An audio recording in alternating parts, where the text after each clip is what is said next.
The story begins with a carriage making its way through a forest dappled with warm sunlight, creating a rhythmic sound as the horse's hooves struck the dirt path. It soon reached its destination, Lancet, the capital of the Heraclea Empire, where a majestic palace with an exquisite design and towering spires loomed on the horizon. From the carriage window, a young girl with blonde hair and green eyes peered out, her eyes widening in awe as she contemplated the scene with utter fascination. The girl whispered to her companion that the imperial palace looked far more magnificent than what she had seen in books, while the older woman looked at her with a tender smile. The girl's reaction caught the attention of some other passengers. One lady commented that such wonder indicated she was raised in a remote place and that she seemed strangely proud of her simplicity. The girl, named Ivy, realized they were talking about her but paid them no mind, while one of the companions commented that showing enthusiasm is natural for children. The director, Ivy's companion, shared the same admiration, stating that the view was truly majestic and that she could gaze at it all day without getting bored. Ivy asked her if she felt the same,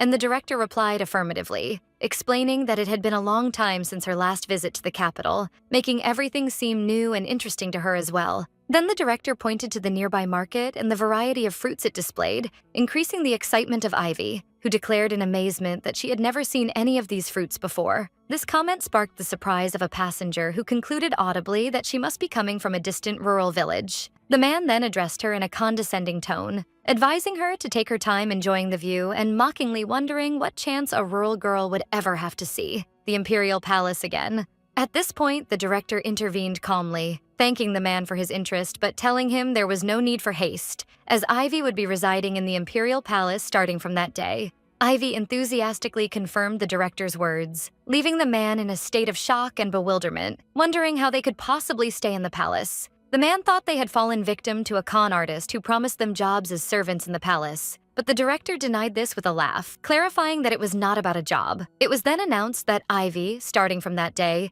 would join the Imperial Academy for the Gifted. The man was stunned to hear the academy's name, saying that even nobles find it difficult to enroll, wondering how a girl like her could achieve that. He questioned if they had some special academic trick, while the director looked on with pride and dignity. Ivy recalled those moments in her mind, realizing that although she knew of her own intelligence, the director was the happiest person of all when the acceptance notice arrived. A memory surfaced of the director hugging her with overwhelming joy, expressing pride in her and expecting Ivy to be the smartest in the academy. Ivy admitted to herself that if it weren't for the director, she wouldn't have even been able to apply to the academy, as she was the one who rescued her from that miserable place. Memories took her back to the night the director arrived at a modest inn, telling the owner she would stay for only one night in exchange for 5 silver coins. Inside, young Ivy was sitting on the floor in a pitiful state, while a harsh voice ordered her to get out immediately if she didn't intend to work. An angry woman appeared, scolding her and describing her as useless. The woman continued to abuse her, saying that whoever takes care of her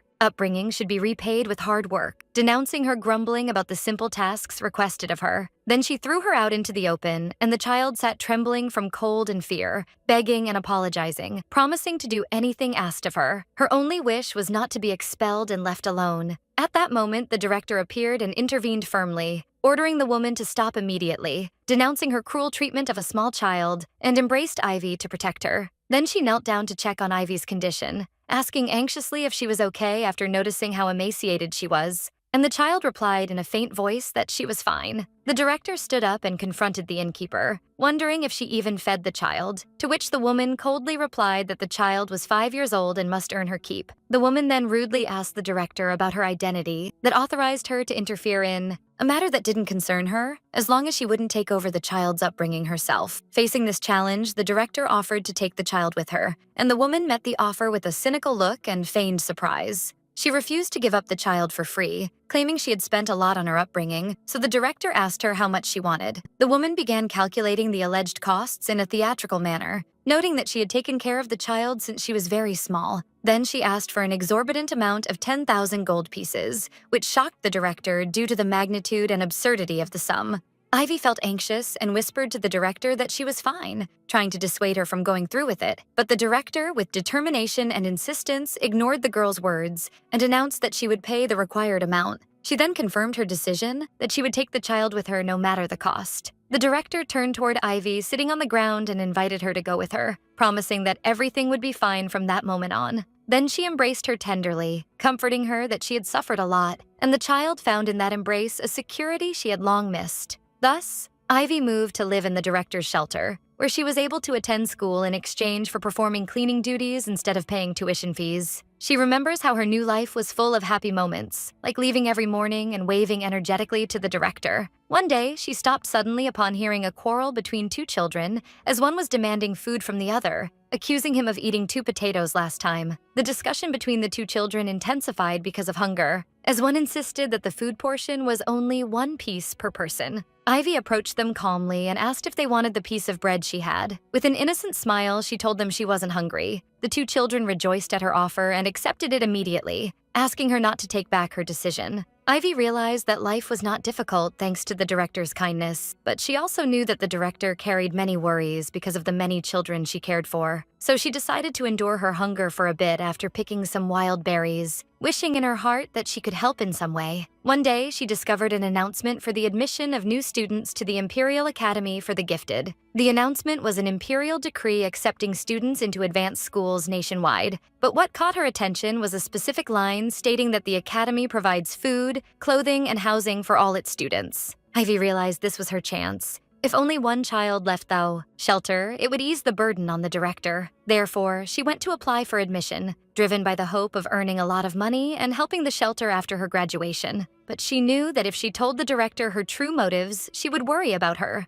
Therefore, she presented the application to the director enthusiastically, expressing her strong desire to go to the academy and study hard, and asked for her permission. That night, after submitting her application, Ivy made a secret wish for the first time in her life, praying to her parents to help her pass the entrance exam. She realized that just thinking about them usually caused a lump in her throat, so she avoided it. But her strong desire for acceptance made her remember them repeatedly. She did not know if they were alive or not, and sometimes wondered if they had abandoned her because they did not need her. Despite all these painful thoughts, she longed to see them even once. The events returned to the present time as the carriage finally reached the academy entrance, which was teeming with people. Ivy and the director got out of the carriage, and they were amazed by the massive crowd, until it seemed as if all the inhabitants of the empire had gathered in that place. A man with an official appearance stepped forward and asked everyone for attention. He then announced that all applicants to the academy must enter now, and that parents are prohibited from accompanying their children inside. He repeated his words sternly, emphasizing that students must enter alone, or they would not be accepted. This decision sparked a wave of crying among the children who clung to their parents,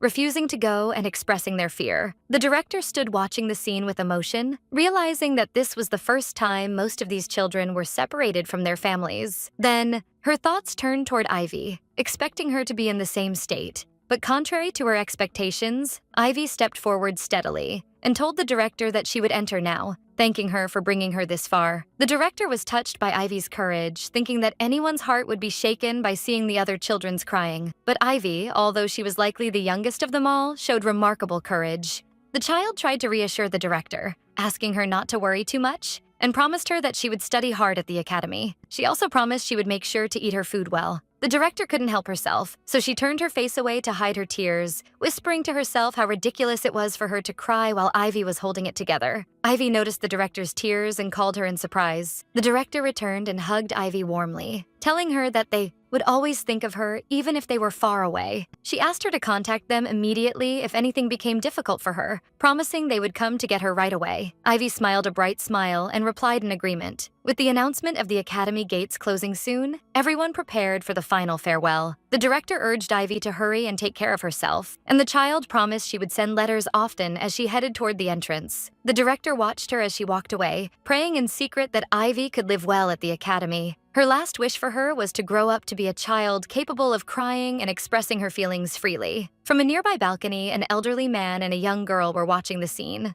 The girl commented that seeing such a large number of children really made her feel that the academy had finally reopened, and the man replied laughing that he expected the place to be noisy every day from now on. Ivy caught the elderly man's attention, and he wondered about the identity of that small child, noting that the academy only accepts children from age 7 and up. Then he soon realized her identity and knew she was the child Ivy Alden. The scene shifted to a previous meeting, where one official was objecting loudly to the admission of a student, wondering why an unqualified child was allowed to enter the academy. He claimed her grades were below the required level and that by reaching 17, she had exceeded the age limit. Another man, who was present at the meeting, replied that this child's family had provided great service during the war. The old man resented in his heart the official's audacity to raise his voice before His Majesty the King. However, the old man thought to himself that as long as it concerned the academy, some leniency was okay. The academy was a private, educational institution directly affiliated with the imperial palace, dedicated to children with exceptional talents. Although it was forced to close 7 years ago due to the chaos of the succession war,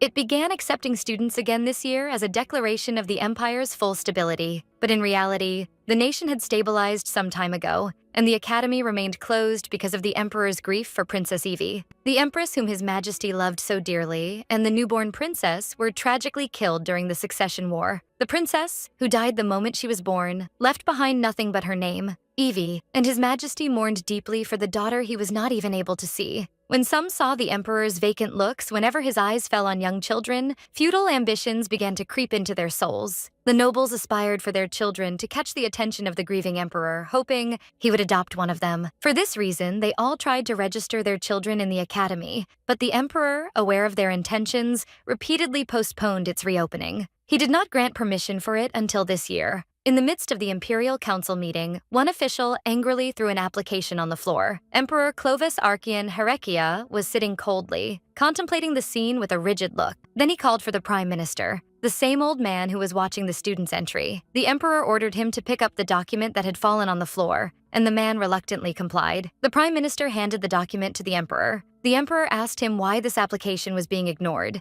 and the official replied hesitantly that the application was submitted by someone who severely lacked qualifications. The emperor looked at the application and said he saw no obvious deficiency. The official protested that the applicant was from an orphanage. He continued his argument that this academy might determine who His Majesty would adopt, making social status a crucial matter. The emperor interrupted him sharply, asking who said he would choose an adopted child from the academy. He reminded them that the Imperial Academy was founded with the noble goal of discovering and nurturing gifted children. Then he scolded them for setting regulations that contradicted this principle with the aim of excluding qualified talents, and they offered their apology in fear. Then the emperor pointed out that a 7-year-old girl had passed the high school graduation exam of Elam City. He added that she did so with perfect marks in every subject, which struck the council members with amazement. The Prime Minister realized that high schools are usually intended for those aged 15 and above, and that a 7-year-old girl's success with perfect marks was unprecedented. Nevertheless, one minister argued that this alone was not enough, and another agreed with him, which aroused the Prime Minister's dissatisfaction with the stereotypical aristocratic mindset. But he admitted to himself that their reaction was not entirely unreasonable, as this academy was no different from a miniature noble society. The maximum admission this year is only 500 students, a low number compared to 2,000 students before the war, given that it is the first year of reopening. With every seat being important, competition intensified more than ever, making the ministers strongly oppose the admission of someone from an orphanage. The emperor continued reading the application, and a semi-smile appeared on his face when he read that the applicant's hobby was cleaning. Then he placed the document on the table firmly and issued his order to approve the admission of this child. The ministers were shocked and stunned by his sudden decision. The emperor stood up to leave, leaving them with the task of settling the rest of the matters. Before leaving, he summoned the Prime Minister. He tasked him with supervising the registration of this child and ensuring that no one is rejected because of their social status, and the Prime Minister expressed his understanding. As soon as the emperor left, the ministers gathered around the Prime Minister, asking anxiously what His Majesty had said and if he had mentioned anything about adoption. The Prime Minister reassured them that the emperor only ordered the management of all students' affairs on an equal footing, nothing more. He added that he didn't even ask for the child's name, then invited them to continue the meeting, and they breathed a sigh of relief. Later, while the Prime Minister was alone, he reread the application, remembering another minister's insistence on choosing a specific child from his family, then sighed at this political mess, and finally read the name, Ivy Alden. After Ivy crossed the academy gates, she was greeted by a young woman who introduced herself as Melody and told her she would guide her to the dormitory. Ivy welcomed her enthusiastically and asked her to take care of her, which impressed Melody, who found her a sweet child. As they walked, Melody asked if her journey from Elam City was exhausting, and Ivy denied it. Rather, she added with a wide smile that the journey was fun, especially since it was her first time traveling to the capital. Melody was impressed by the child's innocence and said that must have made the journey more exciting. Then she gave her the academy guide, explaining that inside was a map of the buildings. She warned her that the academy includes many buildings and classrooms that change according to the subject, which might make navigation difficult at first, and advised her to ask staff when needed. Ivy took the book and began browsing it with intense focus. Melody smiled at the child's seriousness in studying just a guide and told her to take her time reading it, given there are many rules in it as well. But Ivy closed the guide and returned it to Melody, declaring confidently that she had memorized everything in it, leaving Melody in a state of shock. She asked her in amazement if she had really memorized all that, and Ivy confirmed it. Shock took hold of Melody, for that was an amazing talent even by the standards of academy students. She told Ivy confusedly that she didn't need to return the book, as all new students get a copy of it. Happiness overwhelmed Ivy upon hearing that, for this was the first time she owned a book of her own. Melody laughed and told her she would have a problem if one book excited her this much, because she would receive many other things. Ivy wondered curiously what was coming, so Melody reminded her of the notice she received after her success and asked her if she remembered the first sentence in it. Ivy immediately remembered that the academy would provide all necessities during her stay. When they reached the dormitory room, Ivy's eyes widened in fascination at its beauty and spaciousness. She wondered if this was really the room she would stay in, and Melody confirmed it, noting that it was a beautiful room overlooking the garden. Ivy jumped with joy, admiring the huge desk and the large bed, and Melody expressed her pleasure at her liking the room. Then she informed her that her roommate would arrive soon in the opposite room and warned her of the need to get along with her. She explained that her school uniform would be delivered the next day, and that she should head to the dining hall at dinner time. Ivy thanked her for the guidance. Happiness flooded Ivy's heart, for life at the academy exceeded all her expectations, with her spacious room and the first book she ever owned. As she was going down the stairs, her excitement increased as she imagined that dinner must also be delicious. Soon she spotted what seemed to be the dining hall where students were heading, but on her way, a boy with an aristocratic appearance noticed her, looked at her with disdain, and wondered to himself why a commoner with a beggar's appearance was in this place. He felt resentful, believing that if it weren't for the acceptance of her kind, his brother would have been able to enter the academy. He clenched his hand in anger, thinking of these scum who don't know their place. Then he decided with a wicked smile that he would personally help her realize her true place. He approached her, saying in a condescending tone that this place is not for beggars like her. The boy pushed Ivy hard, causing her to lose her balance and fall backward. While she was expecting a painful impact on the ground, she found herself falling on something soft and wondered in confusion how she was not in pain. She opened her eyes to discover what happened. She heard a calm voice asking her if she was okay. She raised her head to find herself in the arms of another boy, a boy with black hair and clear blue eyes. She wondered about his identity. The boy held her gently and asked again if she was okay. Ivy was dazzled by the beauty of his blue eyes, which she compared to the jewels she had seen in books. They were so beautiful that she felt as if she was being pulled inside them.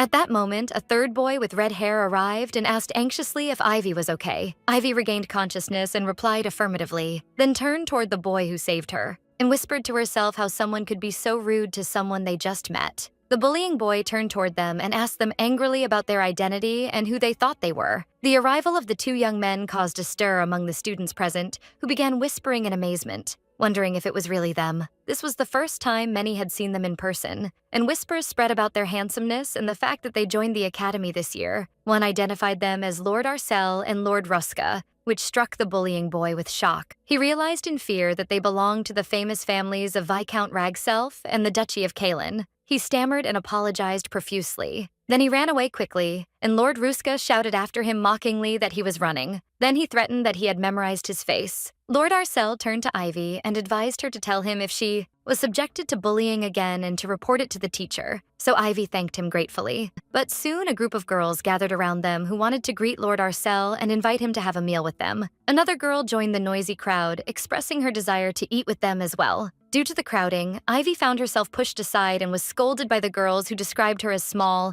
and ordered her to get out of the way. Ivy felt sorry that she didn't get a chance to thank them properly. She wondered if they were really such important people for all this crowd to gather around them, and realized they were indeed wonderful people. So she decided to withdraw from the crowd, hoping she would have another chance to greet them later. From a distance, Lord Arcel was watching her as she walked away, thinking that she seemed younger than he expected and that he had wanted to talk to her. He knew she was from the Ilum orphanage and that she got a full score in the entrance exam, just like him. That girl, Ivy Alden, was the youngest student ever accepted into the Academy for the Gifted. In the dining hall, Lord Arcel and Lord Ruska finally succeeded in finding a table and sitting down to eat their food in peace. But their calm did not last long, as another student approached them and asked if they could sit with them.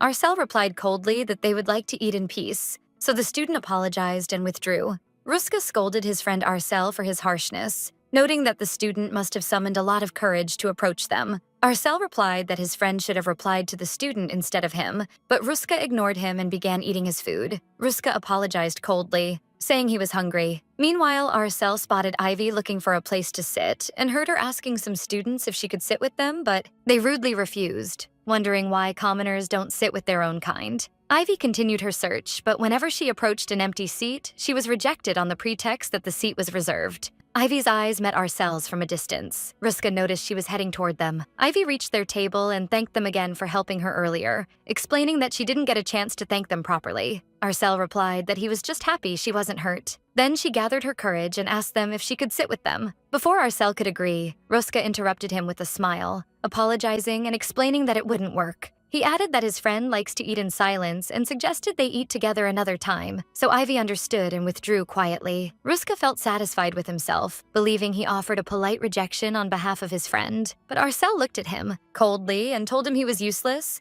then stood up carrying his food tray. Ruska seethed with anger, complaining that his friend grumbles even when he does him a favor. As for Ivy, she decided to take a sandwich and eat it outside, thinking it was better to come to the cafeteria very early or very late from now on. While looking for a quiet place, she remembered the beautiful garden she saw from her room window and decided to go there. On her way, a sweet scent of flowers led her. She wondered if there was a flower field nearby. She remembered from the map that the Imperial Palace was located behind this forest, and imagined that the flower field maintained by the palace must be beautiful. Since there was still time before dark, she thought she could return before the curfew. She hesitated for a moment, wondering if she would get into trouble if caught, but decided to take a quick look. She crawled through the thick bushes to reach the source of the scent. When she came out on the other side, she breathed a sigh of relief, but she was surprised to find that the place was not a flower field, but a cemetery. Ivy was surprised. The Academy guide did not mention a cemetery in this forest. She realized that the sweet scent was coming from the flowers surrounding the graves,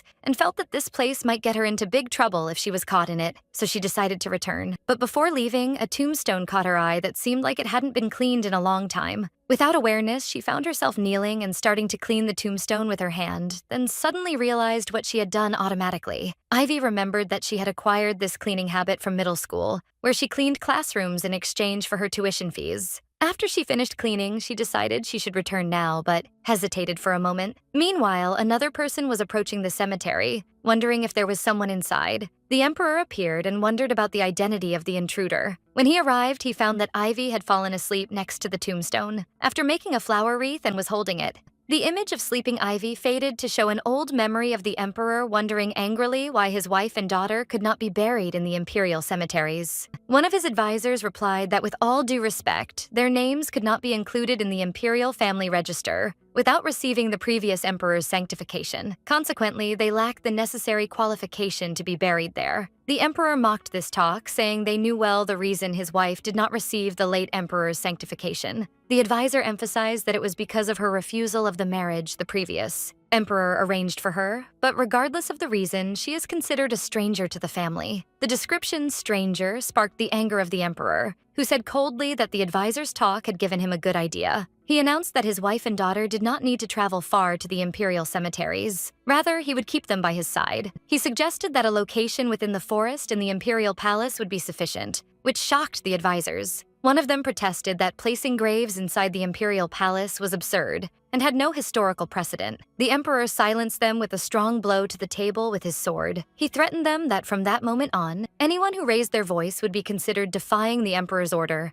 and that he would personally expel them from the palace. The events returned to the present, where the same emperor was walking toward the cemetery, thinking that he hadn't visited it for a while and that fallen leaves must have accumulated. He intended to start cleaning the tombstone as soon as he arrived, but he was surprised when he felt the presence of someone else there. When he arrived, he found a child sleeping next to the grave and wondered angrily about her audacity. But his anger faded when he saw the innocence of the sleeping child holding the flower wreath. Ivy woke up at the sound of his presence. The emperor asked her sharply how she entered here and if she knew where she was. Ivy stood up terrified, realizing she had broken the curfew. She asked him anxiously about the time, and he told her it was about 6 o'clock. She breathed a sigh of relief because she was not late yet. Then she turned to him and asked him innocently about his identity, addressing him as Sir. which aroused the resentment of the emperor, who felt a desire to reply to her. The emperor realized she did not know his identity at all. She asked him if he was a professor at the academy, which sparked his surprise. The emperor decided to go along with her assumption, so he replied that he was a professor at the academy named Sean Loin, which surprised Ivy. Ivy introduced herself happily, saying her name was Ivy Alden, and she joined the academy that day. While she was speaking, the emperor went back in his memory to the past, remembering a conversation with his late wife. She had told him she believed their child, if born, would have hair the color of his hair. She added that she would have eyes resembling hers, but he replied that he preferred them to resemble her more. He told her he had never seen a color more beautiful than her hair color in his life. His wife replied that she knew that, and that their child would be born with blonde hair and green eyes. She added that she would be a beautiful little girl. Ivy's innocent face brought him back to reality,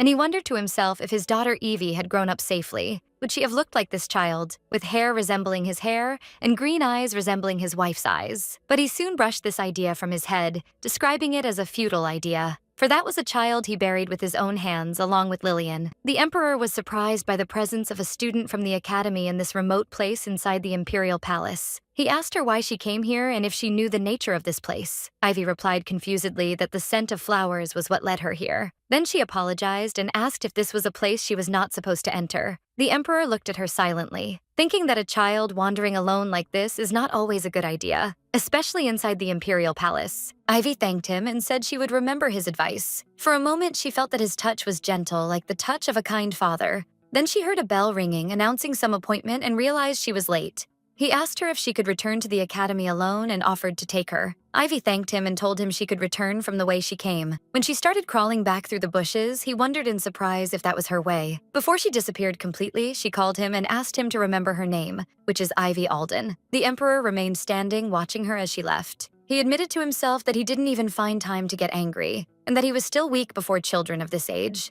Then he sat next to the grave, thinking that if Evie were still alive, she would be Ivy's age now. Then he repeated the name Ivy Alden and noticed something Ivy left behind on the ground. He picked up a dirty handkerchief. Meanwhile, Ivy was panting after barely arriving just in time. When Ivy returned to the dormitory, one of the employees noticed she looked like she had run all the way and advised her to try to arrive early starting from tomorrow. Ivy felt relieved because she didn't receive a scolding. While she was looking in her bag, she suddenly realized she had lost something. She had left her handkerchief behind, and that was the first thing given to her that day. But her sadness turned into hope. She realized that losing the handkerchief might give her a chance to see Professor Sean again. She decided she would ask one of the staff about his office the next day. But when she reached her room, she was surprised by the presence of a group of girls gathering in the room. She heard them whispering that Irene's roommate had arrived and that she seemed very small. Ivy was surprised, as she knew this was her room. One of the girls approached her and asked about her identity, and when she knew she was Ivy Alden from Ilam City, she realized she was the girl admitted from the orphanage. The other girls began making insulting comments, denouncing the academy's acceptance of a girl from the commoners, and making mocking remarks about her simple clothes. Ivy admitted to herself that her clothes looked a bit wrinkled after entering the forest.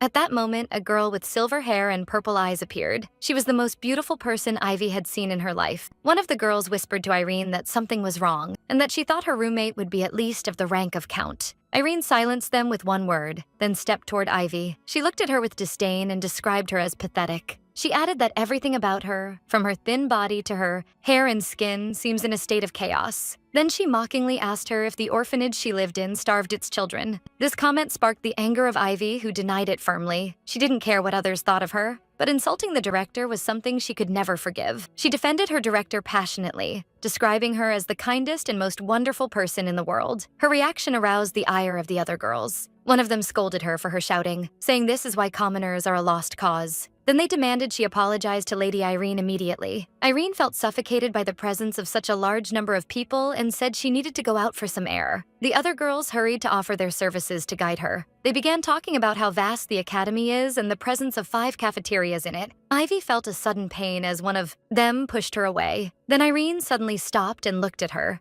Ivy was surprised by Irene's sudden look. The next morning, Ivy woke up early and put on her new school uniform with overwhelming joy. The uniform was very beautiful, and she felt as if she were in a dream while wearing it. She looked at the clock and realized it was time to go. Noticing that her roommate, Lady Irene, had not woken up yet, she wondered if she was still asleep. Ivy remembered Irene's strange look from the previous night, but she felt deep down that she did not seem like a bad person. She decided to check if she was awake and to apologize to her for raising her voice the previous day if the opportunity arose. Just as she was about to knock on Irene's room door, she was startled by a violent knocking on her own room door. When the door opened, she wondered who the caller was, only to find the two girls who had been bothering her the previous night. They rudely asked her why she was there and if she was waiting for Lady Irene.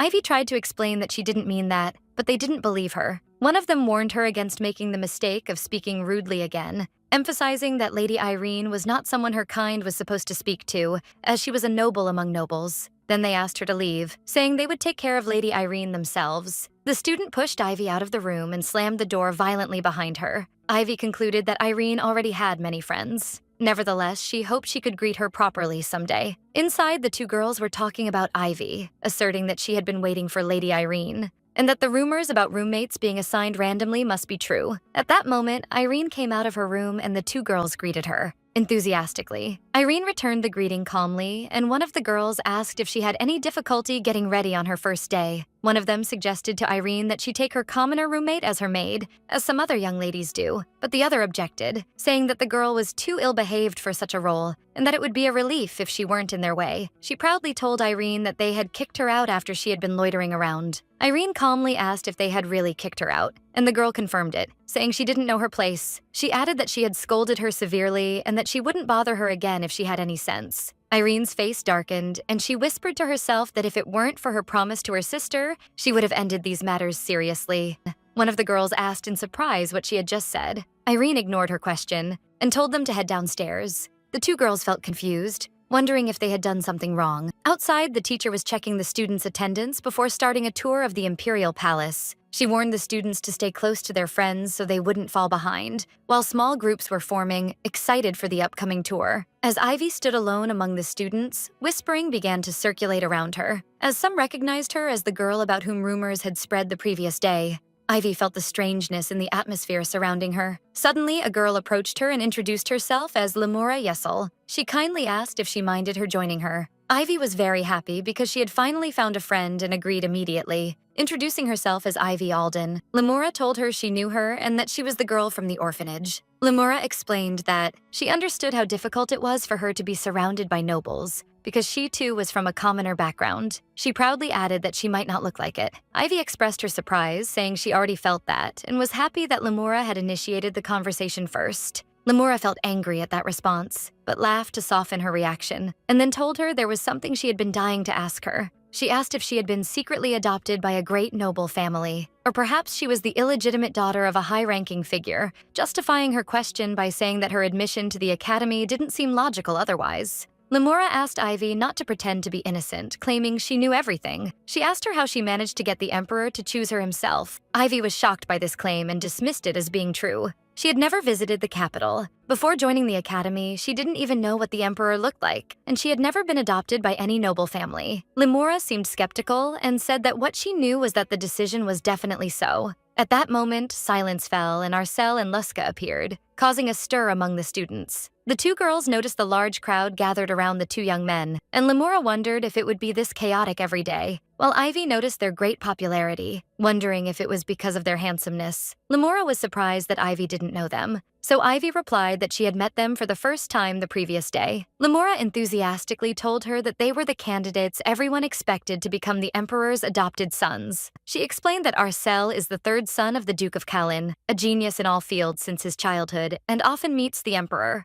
As for Luska, he is the fourth son of the Marquis of Ragself, and although he may be less academically superior than Arcel, his physical abilities are outstanding, and he is expected to have a brilliant future as a knight. Lemura added that whichever of them becomes a prince is supposed to marry the daughter of the wealthy Terrence family in the south, but things might change. She explained that this is why everyone is flocking to them, as many hope to win this position. Then she asked Ivy if she understood the matter now, and Ivy replied in the affirmative, confirming that she at least knew they were good people, as she had already spoken with them a few times. Lemura was surprised by that, and said that speaking to them is not easy. And while she was speaking, Ivy pointed out that they were coming in their direction. Ivy stepped forward and greeted Arcel. Lemura was surprised how Ivy dared to speak to him alone, then apologized in confusion. Arcel, returned the greeting calmly, much to Lemura's surprise, while Ivy praised his elegant appearance in the school uniform. He thanked her and returned the compliment. Then she asked him about Luska's absence, and he replied indifferently that he had set off like a fool and pointed to a distant place. Ivy said she would greet him properly next time. Lemura signaled to Ivy enthusiastically, asking her to introduce her to him quickly. Ivy agreed and introduced Lemura to Lord Arcel, but Arcel apologized that he was a little tired. Then he excused himself to head to the art gallery first and left. Ivy felt disappointed, saying it was a pity she couldn't introduce her, as Lord Arcel already seemed tired. Lemura reassured her that it was fine, and that they would continue to see each other at the academy, which meant there would be another opportunity. Ivy agreed, and suggested to Lemura that they follow the guide again. Lemura apologized, saying she had to go back to her friends now. She waved goodbye to her. When Lemura returned to her friends, they asked her why she was late. Curiously, they asked her what Ivy had said, and if it was true that the Emperor had chosen her personally. Lemura replied hesitantly that the matter didn't seem entirely certain, but rather ambiguous. Her friends were surprised by that. They accused her of being the one who told them that and spread the rumor, and now she says the matter is uncertain. Lemura defended herself, saying that Ivy did not clearly admit it, but she added that she believed Ivy was hiding the matter for the time being, citing her friendly way of speaking with Lord Arcel earlier. She concluded that if the Emperor had chosen her, it was natural that she would be acquainted with Arcel. Her friends were convinced by her words, believing that something was indeed happening. One of the girls apologized to Lemura for doubting her, as she had almost thought she was lying. Lemura laughed and said she would never do that. Then she admitted that she understood why they doubted her, and that's why she thought of a way to get a definitive answer. She told them that she would make sure of the matter herself later. In the meantime, the tour had begun, and the guide explained that the building in front of them was the main hall of the Imperial Palace, and that 5 other palaces were connected to it, making it the largest and most magnificent complex on the continent. The students were fascinated by the beauty of the palace up close, but Ivy couldn't see well because of her short stature. One of the students noticed dark marks on the palace walls and wondered about their nature. The guide, who was actually Melody, explained that those marks were remnants of the Succession War. One of the students wondered why the traces of war remained on the Imperial Palace while the capital streets had already been repaired. The guide praised her question and explained that this was due to His Majesty the Emperor's desire to prioritize repairing the damage caused to the people. For this reason, the palace's repair budget was allocated to public facilities first. Ivy felt that this story sounded somewhat familiar. She remembered the times when the orphanage director would return with a bright smile, announcing that His Majesty had ordered more money to be allocated to the orphanage, and that thanks to this, they would have plenty of food that winter. The guide continued the tour, noting that there were still many places to visit. Ivy looked at the majestic palace, realizing that if it weren't for His Majesty the Emperor, the orphanage would have been the last to receive help. She bowed her head in silent gratitude, thanking him for enabling them to survive the winter. Suddenly, she realized something and wondered if that person she met was... The scene shifts to a meeting room where a heated discussion was taking place about imposing higher taxes on the upper class, with some opposing it for fear of the nobles' reaction. The Emperor interrupted their discussion sharply, criticizing their overly idealistic position. He scolded them for shouting at each other every day instead of being role models as officials in the Imperial Palace. He asked them if they lacked the idea of how to conduct a proper discussion. Then he announced that the meeting would resume in 10 minutes and left the room. The Emperor stood by the window, breathing a sigh of relief. Suddenly, he heard a voice calling him Professor Sean, and he realized it was Ivy Alden. Ivy greeted him enthusiastically. The Emperor remembered that day was the Academy Tour Day. He noticed that she looked much smaller than the rest of the students, and wondered if she would be able to keep up with the tour. Then he wished to himself that the other students were not there, and that she had come alone. He would have pretended to be a professor and taken her on a tour himself. He looked at his hand, remembering something, then waved to her. His thoughts were interrupted by the voice of one of the assistants who asked him in surprise what he was doing. The Emperor coldly replied that there was an insect here, which left the assistant stunned. Then he ordered the Prime Minister to ensure the palace was well maintained so that there were no insects. The Emperor returned to the meeting. After the atmosphere had calmed down, one of the advisors suggested applying the taxes in stages to avoid a backlash, but he noted that some nobles would try to exploit the farmers, necessitating a system to protect them. The Emperor thought to himself that his excuse was strange, and that he had made an uncharacteristic mistake in front of his subordinates. When one of the advisors offered him another plan, the Prime Minister rejected it, thinking it wasn't quite right. But he quickly backed down, claiming it seemed like a good way after thinking carefully, which confused the advisors. In the meantime, the guide continued the tour, explaining that they had reached the main hall of the Central Palace, which houses the Emperor's office and the largest banquet hall. During the tour inside the Imperial Palace, the students met 2 guards from the Imperial Guard. The 2 guards introduced themselves, expressing their happiness at meeting the promising academy students. One of them happily explained that he also got a chance to see his nephew after a long time and headed toward him tenderly. The guard asked his nephew about his life at the academy and offered him help at any time. While the students were whispering about the splendor of the Imperial Guard armor and about their relatives who work in the palace, Ivy noticed that everyone seemed to have many acquaintances in the palace and thought that life at the academy would be more fun if she knew people nearby. From a distance, Limura and her friends were watching the scene, exchanging cynical comments of thanks and encouragement. Limura looked on with disdain, commenting that the whole scene was a show and that there was no reason to wear full armor inside the palace anyway. But she admitted that this kind of showing off is very effective and wished she had acquaintances too. One of her friends reminded her of what she had said earlier about confirming the rumor and asked her about her plan. Limura remembered the matter. Her friend whispered to her that there were many eyes watching them now, so things must go well, and urged her to hurry. Limura grumbled about her friend's instigation, but thought the timing was indeed perfect. She planned to put Ivy in an embarrassing position, for even if the rumor wasn't true, and regardless of Ivy's answer, she would appear a liar in front of everyone.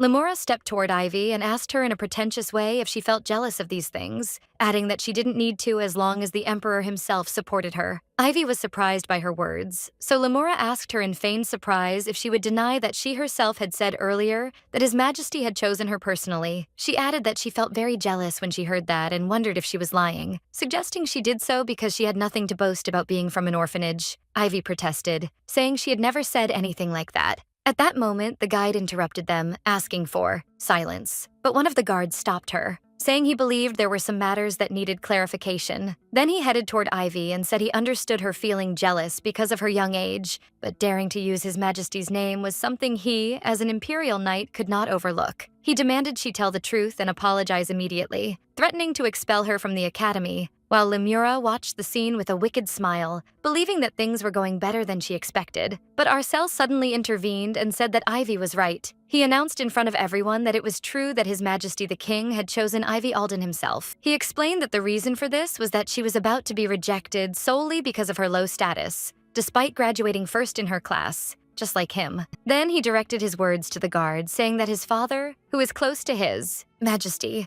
was the one who told him that himself, and asked him if he would claim that this was a lie too. The guard was shocked and apologized to Ivy for the misunderstanding. Then he left quickly, while his nephew felt embarrassed. Whispers began to spread among the students about the fact that Ivy was first in her class along with Lord Arcel. Limura looked at the scene in a state of shock, realizing she had been right from the beginning. Then she heard a voice calling her name. Arcel confronted Limura, saying he heard that Ivy did not spread the rumor herself, but rather did not even know of His Majesty's intervention. He asked her why she intentionally, being uninvolved in the matter, stirred up a misunderstanding in front of everyone. Limura was confused and found nothing to say. She looked at her friends, who pretended to be ignorant, forgetting that they had been encouraging her enthusiastically moments ago.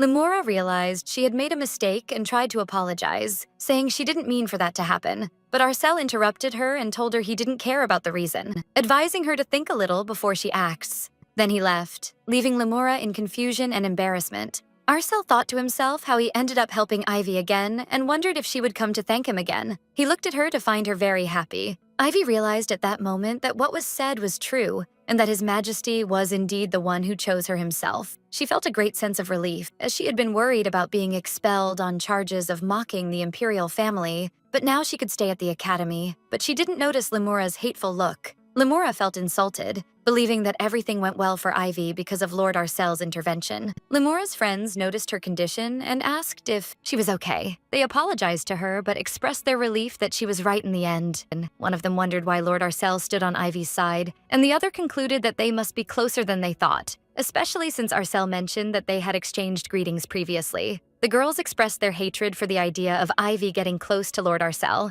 especially since she was just an orphan. Limura smiled wickedly and said she had a great idea. At the end of the tour, the guide announced that their final destination was the History Hall of the Imperial Palace. She explained that much of the hall was currently under renovation, so many of the exhibits lacked descriptions, but she was certain they would have another chance to visit it in the future. She allowed them to wander freely, provided they gathered again in the front square shortly thereafter. Most of the students felt exhausted and decided to take a rest, uninterested in history. But one of the girls pointed out that the gallery of large imperial portraits was located nearby. This excited her friends, as they realized they would be able to see His Majesty the Emperor's portrait. The mention of the Emperor's portrait piqued Ivy's curiosity, too. While the girls were celebrating the success of their plan to lure Ivy, Ivy remembered how the Emperor was practically her savior. From the orphanage to the Academy for the Gifted, she felt she must see his majestic presence with her own eyes. But when she reached the portrait's place, she found it covered, which disappointed her, as she never imagined that work on it was still ongoing.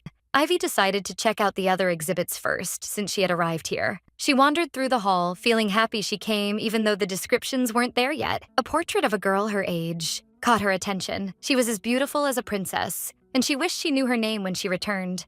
Then she suddenly stopped in front of another portrait. It was a portrait of a lady with red hair and green eyes, and she was so beautiful that Ivy had never seen anyone this attractive in her life before. For a moment, she felt enchanted by her beauty. After a while, Ivy realized that the place had become very quiet and wondered if everyone had left without her. She hurried toward the exit, but she found the door tightly closed. Outside, the guide was asking everyone to gather. When the guide, Melody, noticed someone was missing, Irene stopped her, saying she couldn't find her roommate. Melody asked her about her identity, so Irene told her name was Ivy Alden. She was 7 years old and described her appearance as having pale blonde hair and green eyes and being very small and cute. Melody replied that she knew her well. She asked her where she last saw her, and Irene replied that she wasn't quite sure because they weren't walking together. Melody realized the seriousness of the situation and said that if Ivy was still inside the main palace, this was a grave matter. So Irene asked her why. Melody explained that they would not be able to enter the main palace soon because of the arrival of an important figure. At that moment, the Minister of State, Prime Minister, arrived. The minister scolded the guide angrily, wondering how a child could get lost inside the imperial palace, so the guide apologized for her misjudgment. Then the minister asked what the child who was with the missing girl said. So Melody told him that Miss Ivy had been wandering alone the whole time. The minister's anger increased, and he wondered how no one knew where she was. Melody asked him anxiously if they had to wait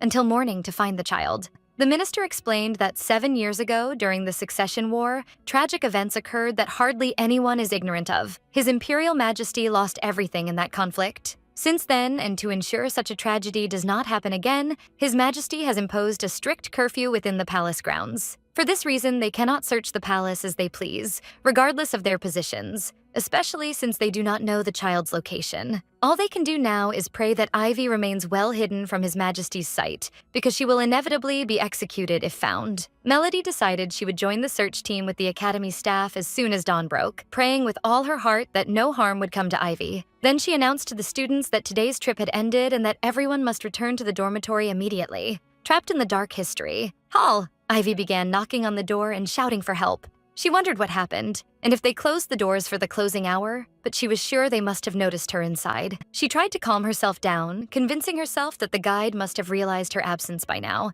and that all she had to do was believe and wait. With the onset of darkness, the portraits hanging on the walls began to look scary. This sparked Ivy's fear. She decided to move toward the faint moonlight. She found a slightly brighter place and sat there to wait. She tried not to look at the scary portraits, but she was surprised when she noticed that one of the portraits was not scary at all. She decided to wait calmly, confident that they would come to look for her, but the cold began to creep in. In the meantime, in the student dormitory, Luska was complaining about tiredness and asked Arcel if he had heard Ivy's news. Since Arcel returned early, Luska assumed he was not aware of her loss inside the Imperial Palace. Arcel asked Luska to tell him everything, so he told him that she lost her way just before the curfew and wondered if she really didn't know how strict the Emperor was in applying the curfew.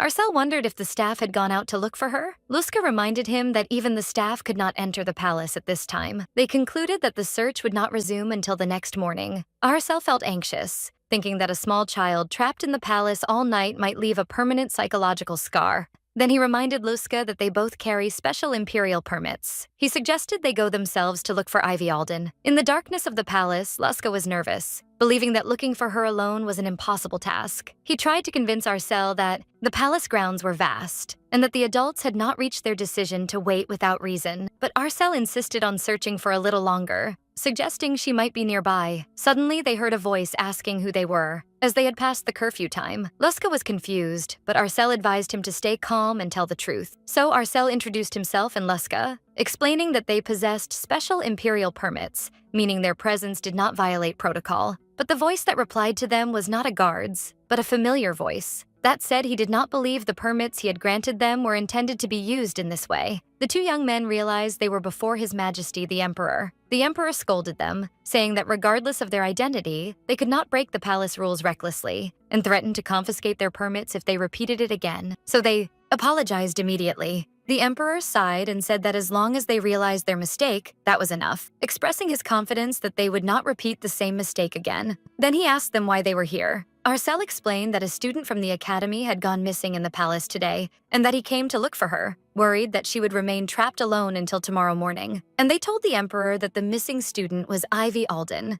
The Emperor was surprised that Ivy had become missing in the palace. He asked them if they had any idea where she was, and Arcel replied in the negative, explaining that they were searching in the places they visited during the tour. The Emperor thought about the vast size of the palace, realizing that they couldn't search randomly, and that searching everywhere would take a long time.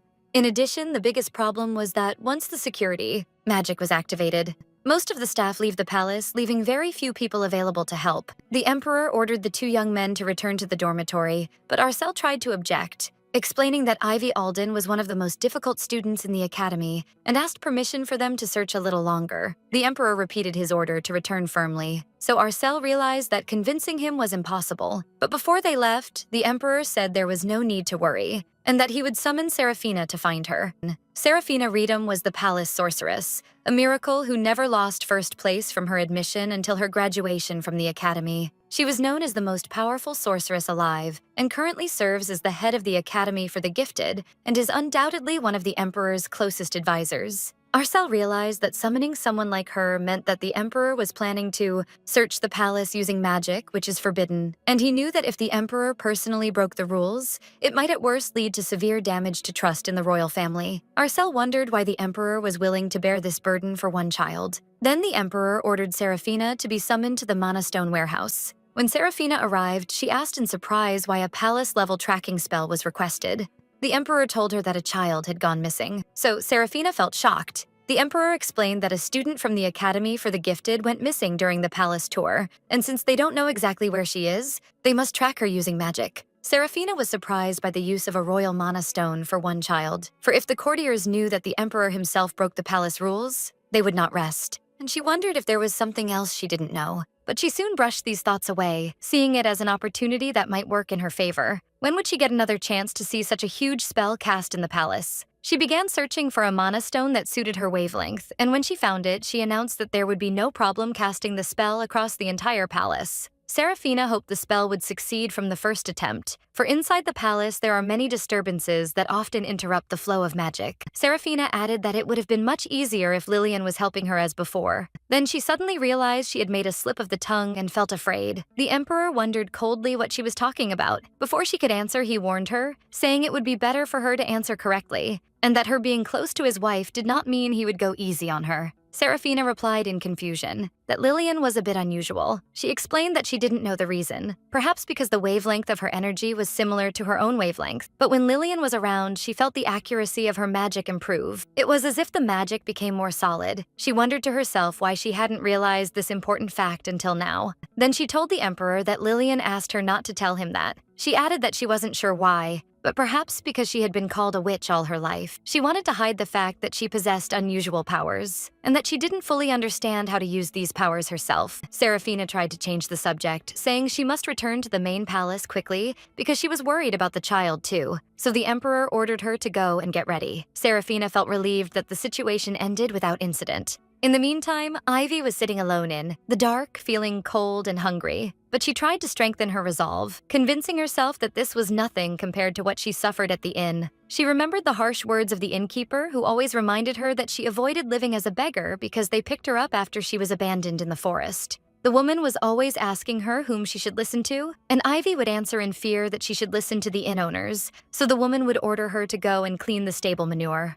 She remembered how one of the customers felt sorry for her, but the woman would rudely silence him, asking him to pay the costs of her upbringing if he cared about her. The shovel was too heavy for her, and she knew that if she didn't finish her work, there would be no dinner that night. Once she fell on the animal manure and screamed in fear. When she returned, the woman scolded her because of the foul smell and ordered her to sleep in the barn and go the next day to clean herself. When she asked about her dinner, she threw a piece of bread on the ground for her. Ivy remembered that although most people felt sorry for those living in an orphanage, for her it was like heaven. She didn't have to work to exhaustion all day, and meals were served 3 times a day at set times. The food was not stale bread or watery porridge, but warm, well-cooked food. Ivy felt that her meeting with the director was truly good luck. Suddenly, she heard a strange sound and noticed a bright light creeping through the window. She wondered if it was a ghost and felt afraid as it approached. She had never seen anything like this before, but she heard a gentle voice telling her it was okay and that it was looking for her. She turned toward the portrait of the lady with red hair and felt as if she heard a voice. It was a gentle voice, speaking as if it were soothing her.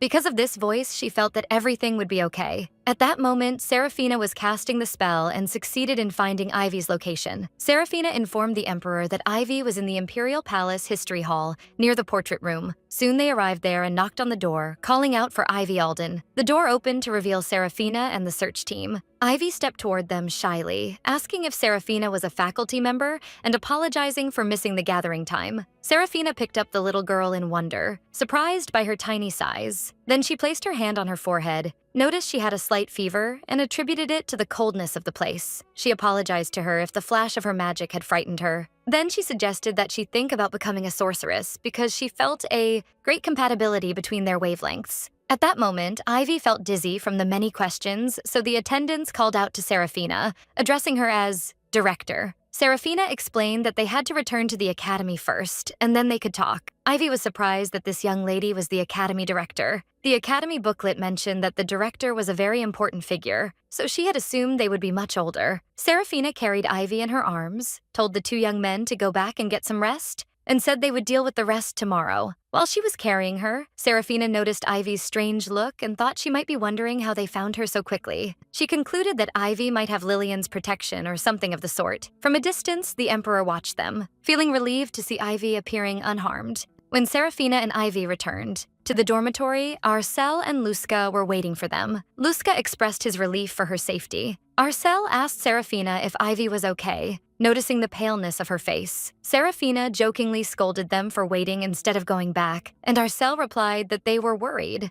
Ivy was surprised to learn that Arcel and Luska were worried about her. Serafina told Ivy that finding her was thanks to them. She explained that they entered the palace after curfew searching for her and almost collided with His Majesty. Serafina suddenly became tense, realizing the Emperor had asked her to keep his intervention a secret. She then recovered with a laugh, claiming that the 2 young men happened to run into her while she was returning from an interview with His Majesty, and that she used a little magic to help them. Ivy thanked them all for their concern for her, but Arcel wanted to verify something. He asked Ivy how she ended up alone there and if someone had locked her in on purpose. Ivy thought of the girl's strange behavior that day, but she couldn't accuse anyone without proof and thought maybe it was her own fault because her mind wandered. Then she dismissed that and decided the reason was that she was so fascinated by the paintings that she lost track of time. Arcel asked her again if she suspected anything else, and she replied in the negative. Serafina interrupted Arcel's questions, saying that was enough. She noticed that Ivy's hand was slightly swollen, so she decided to treat it first. Using her magic, Serafina treated Ivy's swollen hand. Ivy thanked the director for everything she had done for her that day. Serafina assured her that the dormitory was nearby, and she could return on her own, and that the swelling would disappear within a few days. Ivy waved goodbye to the 2 young men.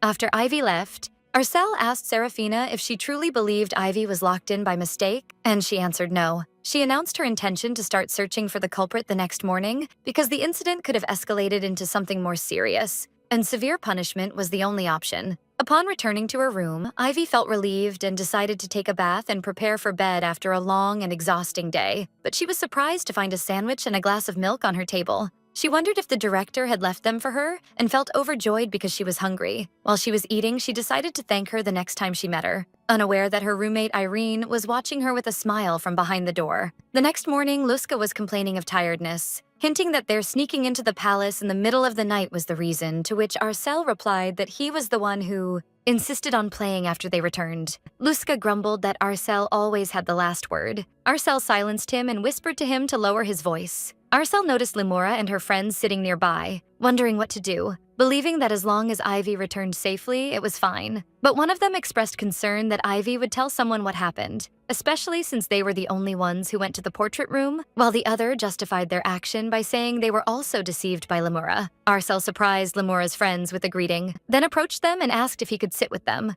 They welcomed him enthusiastically. Arcel said he imagined everyone was shaken by the big commotion yesterday. He added that it would be good if the matter passed peacefully, but since the director had discovered it, he feared it would turn into a major case. His words raised their anxiety, and they wondered if that meant there might be disciplinary action that could go as far as expulsion. Arcel expressed his dissatisfaction with the idea of someone being expelled because of a commoner girl and said that for this reason, he wanted to help as much as possible. Then he asked them to tell him anything they knew about what happened. He swore in the name of the Kalin family that he would protect them.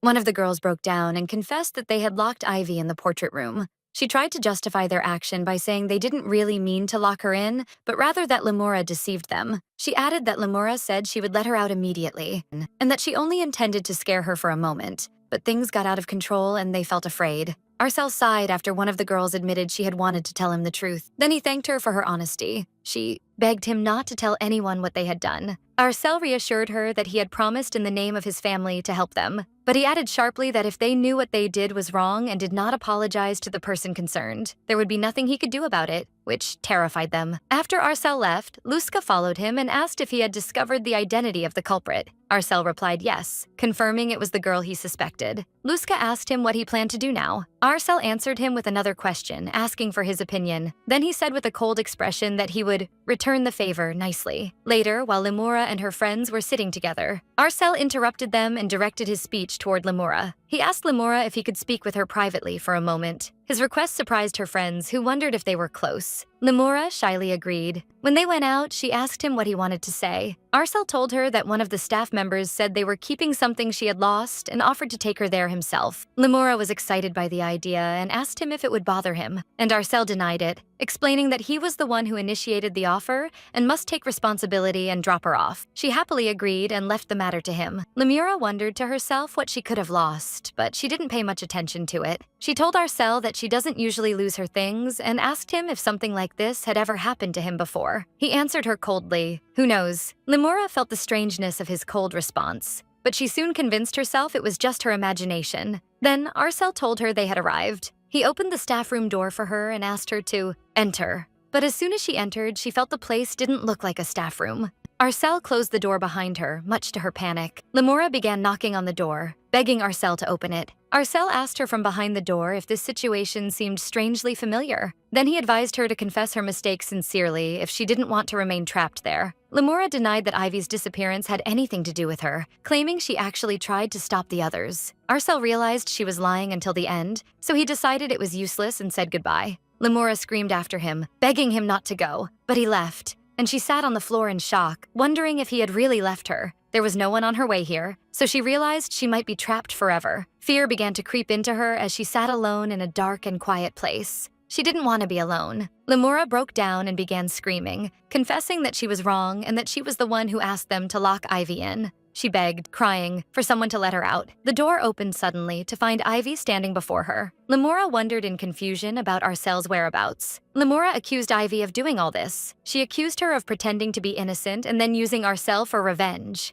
She shouted in her face, saying that even if they were both commoners, they were on completely different levels. And she raised her hand in anger to slap her. But before she could finish, Serafina's hand stopped her firmly. Limura was surprised to see the academy director. Limura tried to defend herself, claiming it was all a misunderstanding, but Serafina asked her how she explained what she had just confessed. Limura remembered her confession to Arcel that she was the one who ordered Ivy to be locked in. Then she looked toward Ivy and began to cry. She then admitted, weeping, that she had done it and that she had lost her mind for a moment out of jealousy. She explained that she only intended to tease her a little and never imagined things would reach this point. Then she grabbed Ivy's hand, confessing her mistake and begging her to forgive her, promising never to do anything like this again. Limura pleaded with Ivy to pardon her, but Ivy answered with a refusal. She explained that because of Limura, she was locked in a cold and dark place for a long time, and if the director hadn't found her quickly, she would have suffered serious consequences. Serafina remembered that when she thought about it, she found it strange that Ivy, who was locked alone in a dark place, did not have any trace of tears on her face. for most children would have cried and called out for their parents, Ivy told Limura that the director taught her that if you know something is wrong and still do nothing, it is no different than doing wrong yourself. She added that although Limura knew what she was doing was wrong, she did nothing until the end. For this reason, Ivy announced that she would not forgive her, which left Limura in shock.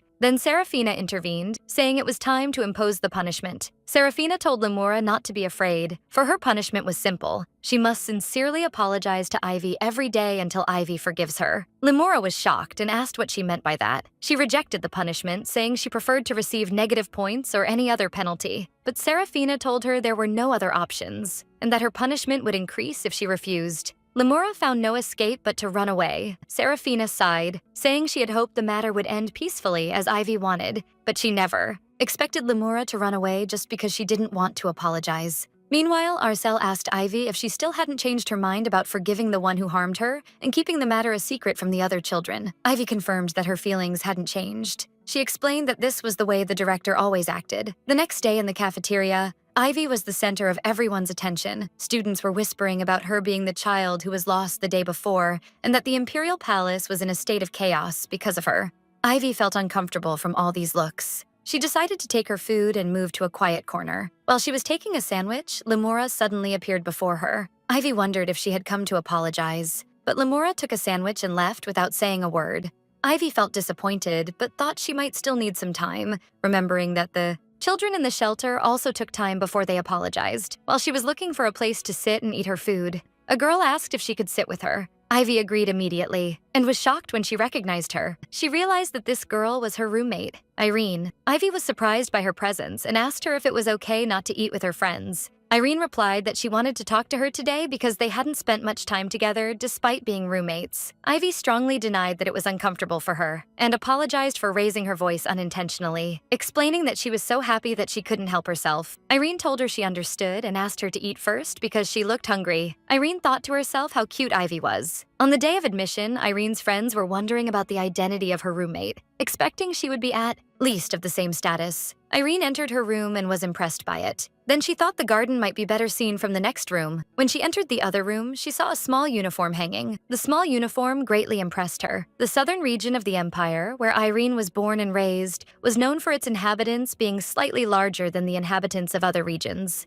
People in the southern region of the empire, where Irene was born and raised, were much larger than the inhabitants of other regions. For this reason, Irene, although only 10 years old, looked more mature than her peers. Southerners, upon seeing small children, tended to spoil them excessively. Irene herself, as the youngest in her family, was always beloved, but perhaps because of this excessive spoiling, she was a troublemaker, to the point that her father once scolded her for sending Roman's second son to the hospital again. Her sister asked why she did it, after hearing that she punched his face and kicked him between his legs. Irene justified her action by saying the boy was the one who kicked her first, then lifted her skirt, so she made sure he wouldn't dream of doing that again. This confession sparked the anger of her father and sister. Her father called for her older sister, Ines, and explained to her that if they beat him hard enough that he wouldn't dare show his face again, and made sure he wouldn't work properly either, the problem would be solved. Irene was shocked by the thinking of her father and sister. Her father noticed she was causing more problems than usual lately, making everyone fear her. After discussing the matter as a family, they decided she needed a new environment. He gave her an acceptance letter from the academy. Her sister told her she was the one who submitted the application for her, which angered Irene and made her feel betrayed. Her sister explained that she might feel she lacks nothing, but she needs friends, and a network of relationships in the capital. Her sister replied that friends are relationships, and entering the academy would kill two birds with one stone. Her sister reminded her that she was now 10 years old and must start acting like a member of the Terrence family. This meant one must fulfill their role for the family. For the family that gathered enormous wealth and power through trade, its children must follow a precisely calculated path that suits their abilities and status. Her father reminded her that she hated linking her name with the crown princess rumors, and that this was a good opportunity to clear those rumors herself. Rumors had spread that she aimed for the position of crown princess after attending only one social party, a suffocating position she did not want, even if offered. For these various reasons, she ended up in the academy, somewhat against her will. Events returned to Irene's room, where she was contemplating the tiny uniform and thinking that she would be living with a small child, feeling that her roommate must be wonderful. Meanwhile, her friend noticed that someone had already claimed this room. When her other friend entered, she saw Ivy's simple clothes, and her friends wondered how a commoner girl dared to be Lady Irene's roommate. Then her eyes fell on Ivy. She heard one of her friends say that Lady Irene's roommate had arrived and that she seemed very small. When she knew her name was Ivy Alden from Ilum City, she felt overjoyed by her cuteness and tiny size. But she maintained a neutral facial expression, then suddenly noticed how thin she was. Irene noticed that Ivy's hair was dry as well and wondered if these were signs of mistreatment she had only heard about in stories. And if so, she felt she must help. So she asked her if the orphanage she stayed in starved its children. Ivy strongly denied it, asserting that their director would never do that, and that she was truly kind and wonderful. Irene was shocked by Ivy raising her voice and thought she lacked basic manners, which made Ivy realize she might have said something wrong. Irene's friends intervened and scolded Ivy for raising her voice, demanding she apologize immediately. But Irene stopped them, saying she was the one who should apologize. She felt suffocated by the presence of many people in a small place and decided to go out to breathe some air. Her friends offered to accompany her, but Irene went alone, leaving Ivy behind. Irene thought to herself that she would apologize to Ivy later. But the next day, Ivy went missing during the tour,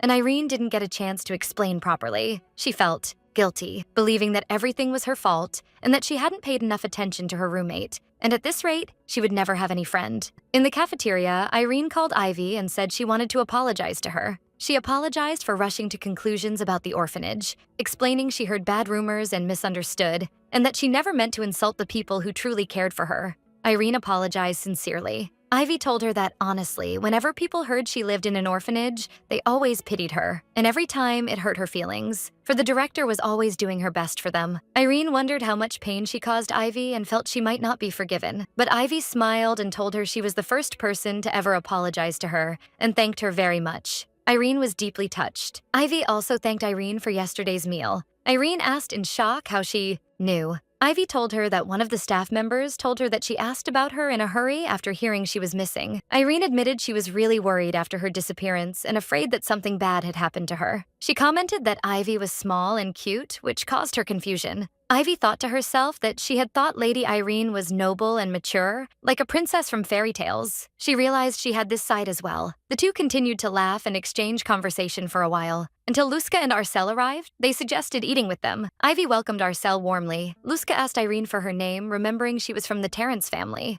Irene replied coldly, wondering if there was really a need for formal introductions. Luska noticed that Irene resembled Arcel in her coldness, which confused Ivy, but she soon noticed that everyone was looking at them. At night, Ivy and Irene sat on the bed talking. Ivy reminded Irene that tomorrow was the course registration period, and Ivy asked Irene if she had decided what to choose. Ivy answered that she was still thinking about it, for there were many interesting subjects, but she could only register for 6 subjects because it was the first semester.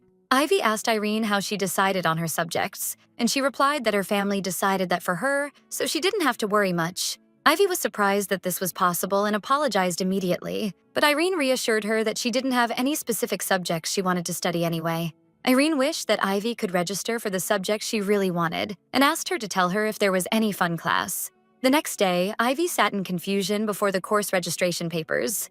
There was a lot to decide for just choosing one semester, and she discovered that there were more interesting subjects than she had thought, like Introduction to Imperial Philosophy, which wasn't available in middle school, and Understanding Ancient Languages. But she thought that instead of just fun, it would be better to choose subjects that would help her earn a lot of money after graduation. But she hesitated, fearing the director would be sad if she only learned subjects that helped in employment. So she decided to choose 3 subjects she wanted and 3 subjects that would help her earn money. Only the mathematics subject remained, and since it was a compulsory subject, there was a very large number of professors to choose from. So she decided to think about this later. After the school day ended, the teacher reminded students not to forget to register their subjects. In the cafeteria, Lemura was sitting alone, grumbling that she was eating alone every meal, and that even the children had started to avoid her now. She decided to eat quickly and return. At that moment, she saw Ivy sitting with Irene, Arcel, and Luska, and they were laughing together, while Ivy felt overjoyed eating with them. But Lemura was watching her from afar with anger, thinking that she was walking on eggshells every day because of someone, and that seat should have been hers. She couldn't continue living like this, being pushed aside. To solve this situation, she decided she needed to find Ivy Alden's weakness. Lemura planned to catch Ivy, either by catching her trying to get close to the professors, or by catching her bragging about her relationships with Lord Arcel or Lady Irene, for she was sure that this is what a commoner girl with no connections would do. After silencing her, she would ask her to switch rooms with her, then naturally build a friendship with Lady Irene. But while she was lost, in her dreams, she saw that Ivy had collided with someone and fallen. Irene's friends looked at her with disdain, wondering why Lady Irene even cared about this ugly orphan and that she should treat her like a maid. Lemora felt this cross the line, and she wondered to herself how Ivy could show no emotion on her face, and whether she was subjected to this kind of bullying on a daily basis. Lemora watched the situation from afar and thought to herself how stupid Ivy was, and that if she were in her place, she would have told Lady Irene or Lord Arcel immediately. But she soon convinced herself that it was none of her business, and that Ivy deserved it. Then Ivy was bothered by the same girls again, where they took her bag and mocked it for containing only books. Ivy asked them to return her bag, but they mocked her angry looks. Lemora continued listening to the situation, where one of the bullies described Ivy as a despicable orphan girl, and Lemora remembered how she used to bully Ivy, and how she used to insult her with words and deeds. Feeling ashamed of herself, the girls were telling Ivy that someone like her helps more just by staying silent and not to act beyond her status. Suddenly, Lemora called out to Ivy and told her she had been looking for her for a while. She added that Lady Irene was also looking for her. Then she asked the girls what they were doing and if they were bullying Lady Irene's roommate. They denied it, of course, and claimed they were helping her after she fell on her own and returned her bag to her. Then they left quickly. Ivy thanked Lemora for her help, but Lemora answered her coldly to save her thanks, and that she couldn't stand seeing her being pathetic. Lemora scolded her for standing silent, saying, "That is why nobles look down on them even more." Ivy explained that compared to bullying, in middle school, this was nothing, and that if she responded, the girls would get angry again, remembering how her director scolded the children who threw stones at her. She added that she endured it because they were Lady Irene's friends. Lemora called her a fool. Then she warned her of those children from now on, adding that if she continued to be subjected to disdain, it would reflect negatively on her as well. Then she left. Ivy felt happy holding her bag, for it seemed that things might work out with Lemora soon and that she could worry less now. Then she remembered she hadn't registered her subjects yet. She still hadn't decided on a mathematics professor, so she simply decided to choose the professor at the top of the list, sure that they were all wonderful people. When she went to submit her papers, the teacher asked her to put them in the drawer and wished her to enjoy the classes that would start soon. On her way back, she heard two students grumbling that mathematics was a compulsory subject. When they arrived to submit their papers, one of them was surprised when she saw that someone had registered for the mathematics subject with Professor Malleus. One of the students explained that Professor Malleus was famous even in the academy for his strange personality and incredibly difficult classes. Her friend ruled out that anyone had actually registered with him, suggesting it might be a writing error. A student in the Academy for the Gifted couldn't possibly not know those rumors, but soon the teacher scolded them for prying into others' registration forms. On the first day of study, excitement filled the air. Ivy told her friends she would take the mathematics class with Professor Malleus, and felt a good feeling about starting her day with her favorite subject. While she was walking toward the class, she was planning the questions she would ask the professor. But after a few minutes, she realized the class was further than she had thought. It didn't seem far on the map, and she was lucky she left early. The class was located in East Hall 23, at the far end of the academy grounds. When she arrived, she felt the building's atmosphere was slightly different from the main building. She wondered if she had gotten the place wrong, for the place looked a bit scary, but she convinced herself that the classroom was the most important thing. When she entered, she found the place empty and covered with dust and cobwebs. She wondered if she had entered the wrong room. Then she noticed something written on the blackboard. It was an announcement from mathematics professor Malleus, stating that anyone who wishes to take this subject must solve 500 advanced mathematics problems by the next class, and that this is the condition for attendance. Ivy was shocked that the next class was only 2 days away and that she had to solve 500 problems. But she soon gathered her resolve, considering this to be the expected level from academy students, and decided she couldn't fall behind and that she would finish this homework no matter the cost. Later, some students were talking about their first class, and one of them collided with someone. It was Professor Malleus. The girls screamed in fear and ran away. Professor Malleus sighed, grumbling that these children were all the same and that they never learned how to apologize properly. He was tired of these ill-behaved children who didn't have the skill to keep up with his class, yet panicked just by seeing his face. For this reason, he was planning to cancel the subject this year and focus on his research. Then he entered the class wondering about the identity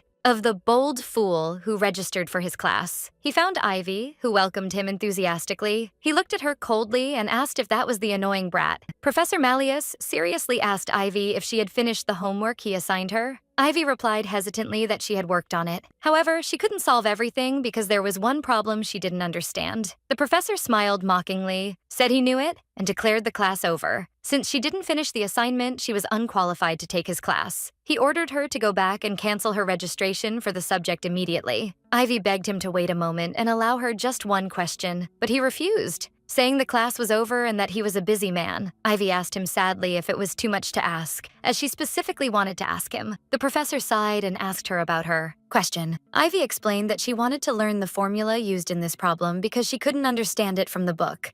As soon as he glanced at her solutions, he realized her solving method was incredibly clean and good enough to be published in a textbook. He wondered if she had solved the entire massive homework assignment in this manner. The professor asked her why she claimed she couldn't solve this problem when she had solved all the previous ones perfectly.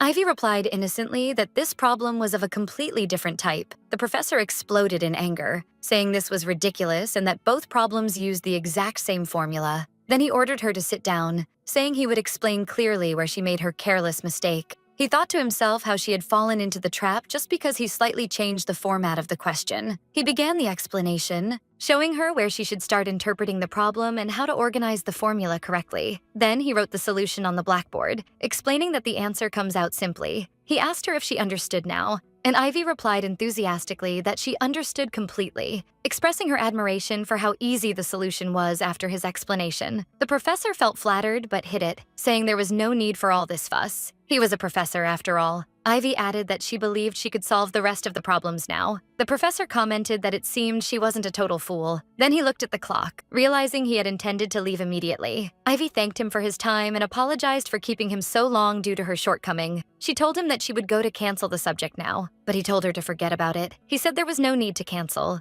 the subject, and that the real lessons would begin next time, so she must be prepared. Then he left suddenly. Ivy stood stunned for a moment, then realized with overwhelming joy that he had accepted her as his student. On the next class day, Professor Malleus was waiting, wondering if he had made a mistake by accepting Ivy, as he had intentionally requested a distant classroom so the commute to it would be painful. He felt sorry for the girl, but thought there was still time to convince her to cancel the subject. Suddenly, a bright light flooded the room. It was Ivy who gave him a morning greeting with a bright smile. He asked her in surprise if she had cleaned the entire classroom, and she replied affirmatively, explaining that it is difficult to study when there is dust everywhere. She added that she was quite confident in her cleaning skills. The professor thought to himself that he knew she wasn't an ordinary child, but to have this much passion for his class, after she released the spiders that were living there outside, was remarkable. He patted her head, admitting that her deed was commendable, but he told her she needed physical strength to focus on her studies, so there was no need for her to do this from now on. She agreed enthusiastically. Then the lesson began with a new formula. The teacher continued to provide her with knowledge with all sincerity until they became on good terms with each other. After the lesson ended, he assigned her homework, and Ivy thanked him enthusiastically. He watched her as she left, thinking that she was a sincere and kind child and that he hadn't seen a student like her at the academy in a long time. Most importantly, she possessed genius-level talent. The professor felt very excited. Although he had taught countless pupils over the years, he had never met a child as rewarding to teach as her. She absorbed 2 weeks' worth of material in one day, and if nurtured properly, she could become a brilliant mathematician who surpasses him. He wondered if there was any way to help her. Then he remembered a way. He decided to go to Serafina. Serafina scolded Malleus and reminded him not to call her by her first name on campus. Serafina asked him why he was here. In the cafeteria, Irene, Ivy, Luska, and Arcel were sitting together, and Luska mocked Irene because she didn't want to sit with them. While Ivy was solving her math homework enthusiastically, Luska wondered what she was doing. Irene told him to be quiet, explaining that she was doing the homework given to her by Professor Malleus, which shocked Luska. Luska wondered if Ivy didn't know the bad rumors about Professor Malleus, which caught Ivy's attention. Luska explained that the professor is famous for his eccentricities, that his classes are difficult and he gives a lot of homework, making everyone avoid him because their grades drop. Arcel added that, unlike other professors, Malleus doesn't really care about his students, making it difficult to get a recommendation or build relationships after graduation. He advised Ivy to think about it again, but Ivy defended the professor, saying he was really kind and that studying was fun because he explained things well. Thanks to him, she had already finished 2 chapters of advanced mathematics. Everyone was shocked to hear that, and that Professor Malleus was kind. Arcel wondered about Professor Malleus's reasoning for pushing the curriculum so fast since the beginning of the semester. Then he suddenly realized that Ivy might have registered for Professor Malleus's class on purpose to surpass everyone. He felt he had been short-sighted and that he shouldn't have avoided the class just because of rumors. Instead, he should have thought of utilizing it as Ivy did. He realized that if he remained idle, his position at the top of the class might be in danger. So he decided he would try to take Professor Malleus's class too. Luska asked him in surprise if he was going to change his registration, and Arcel confirmed it, causing Luska to grumble that it would be boring to take his class alone, and decided he would change his registration too. Irene noticed that the three of them would be taking the same class without her. She imagined that this might mean Ivy could become closer to them than to her, which made her anxious. So she decided she might try the class too, justifying it by saying that Professor Wicker's teaching style didn't suit her. Ivy was overjoyed and wondered if that meant the four of them would take the same class together. While Ivy was excited about the idea, the others were feeling the pressure of competition, determined not to fall behind. On the next class day, Professor Malleus was walking toward the class thinking about what he would teach Ivy today, and decided to reduce her homework so she wouldn't get tired. He expected her to have arrived first as usual. He even brought her snacks, imagining how happy she would be when she discovered them. But he heard voices from behind the door, where Luska and Arcel were trying to convince Ivy to change her professor, pointing out the bad rumors about Malleus. This angered the professor, who wondered how these bastards dared to try to steal his child. He opened the door angrily, shouting about who these bastards were, who dared to enter his class. But Ivy interrupted him with a bright morning greeting. The professor looked angrily at the other students, wondering who these bastards were telling her to take another class. The rest felt tense and silence-filled the place, as none of them could step forward to speak. Irene tried to explain the situation, saying there were several reasons for that, and that she realized something after coming to this class today, which was that the class was too far away. Arcel and Luska agreed with her opinion. The professor tried to downplay the matter, saying it was still within the academy grounds, and that if they left a little earlier, there would be no problem. But Irene interrupted him, saying that of course they could hurry. But because of that, Ivy was wandering around without eating her breakfast, and was starving because of his class. She added that due to the excessive homework, dark circles appeared on her cute little face. Luska added that she bruised her knee yesterday because she tripped while running, and that she would have to carry more books. They wondered if he didn't feel sorry for a little girl like Ivy. The professor admitted he hadn't thought about it that far. Irene told him that if he didn't want Ivy to change her classes, he must somehow get her a classroom closer to the main building. The professor was confused and promised that he was already planning to do so. Irene was happy and said the burden of going back and forth would be reduced for them too. The professor was surprised by her saying them, wondering when he said he would teach them all. Irene explained that they had certainly submitted their formal applications for the class. The professor found no escape, so he told them they could take the class if they applied, but reminded them that he taught advanced mathematics only and wondered if they were sure of their ability to keep up. Irene confidently declared she could keep up, which annoyed Professor Malleus.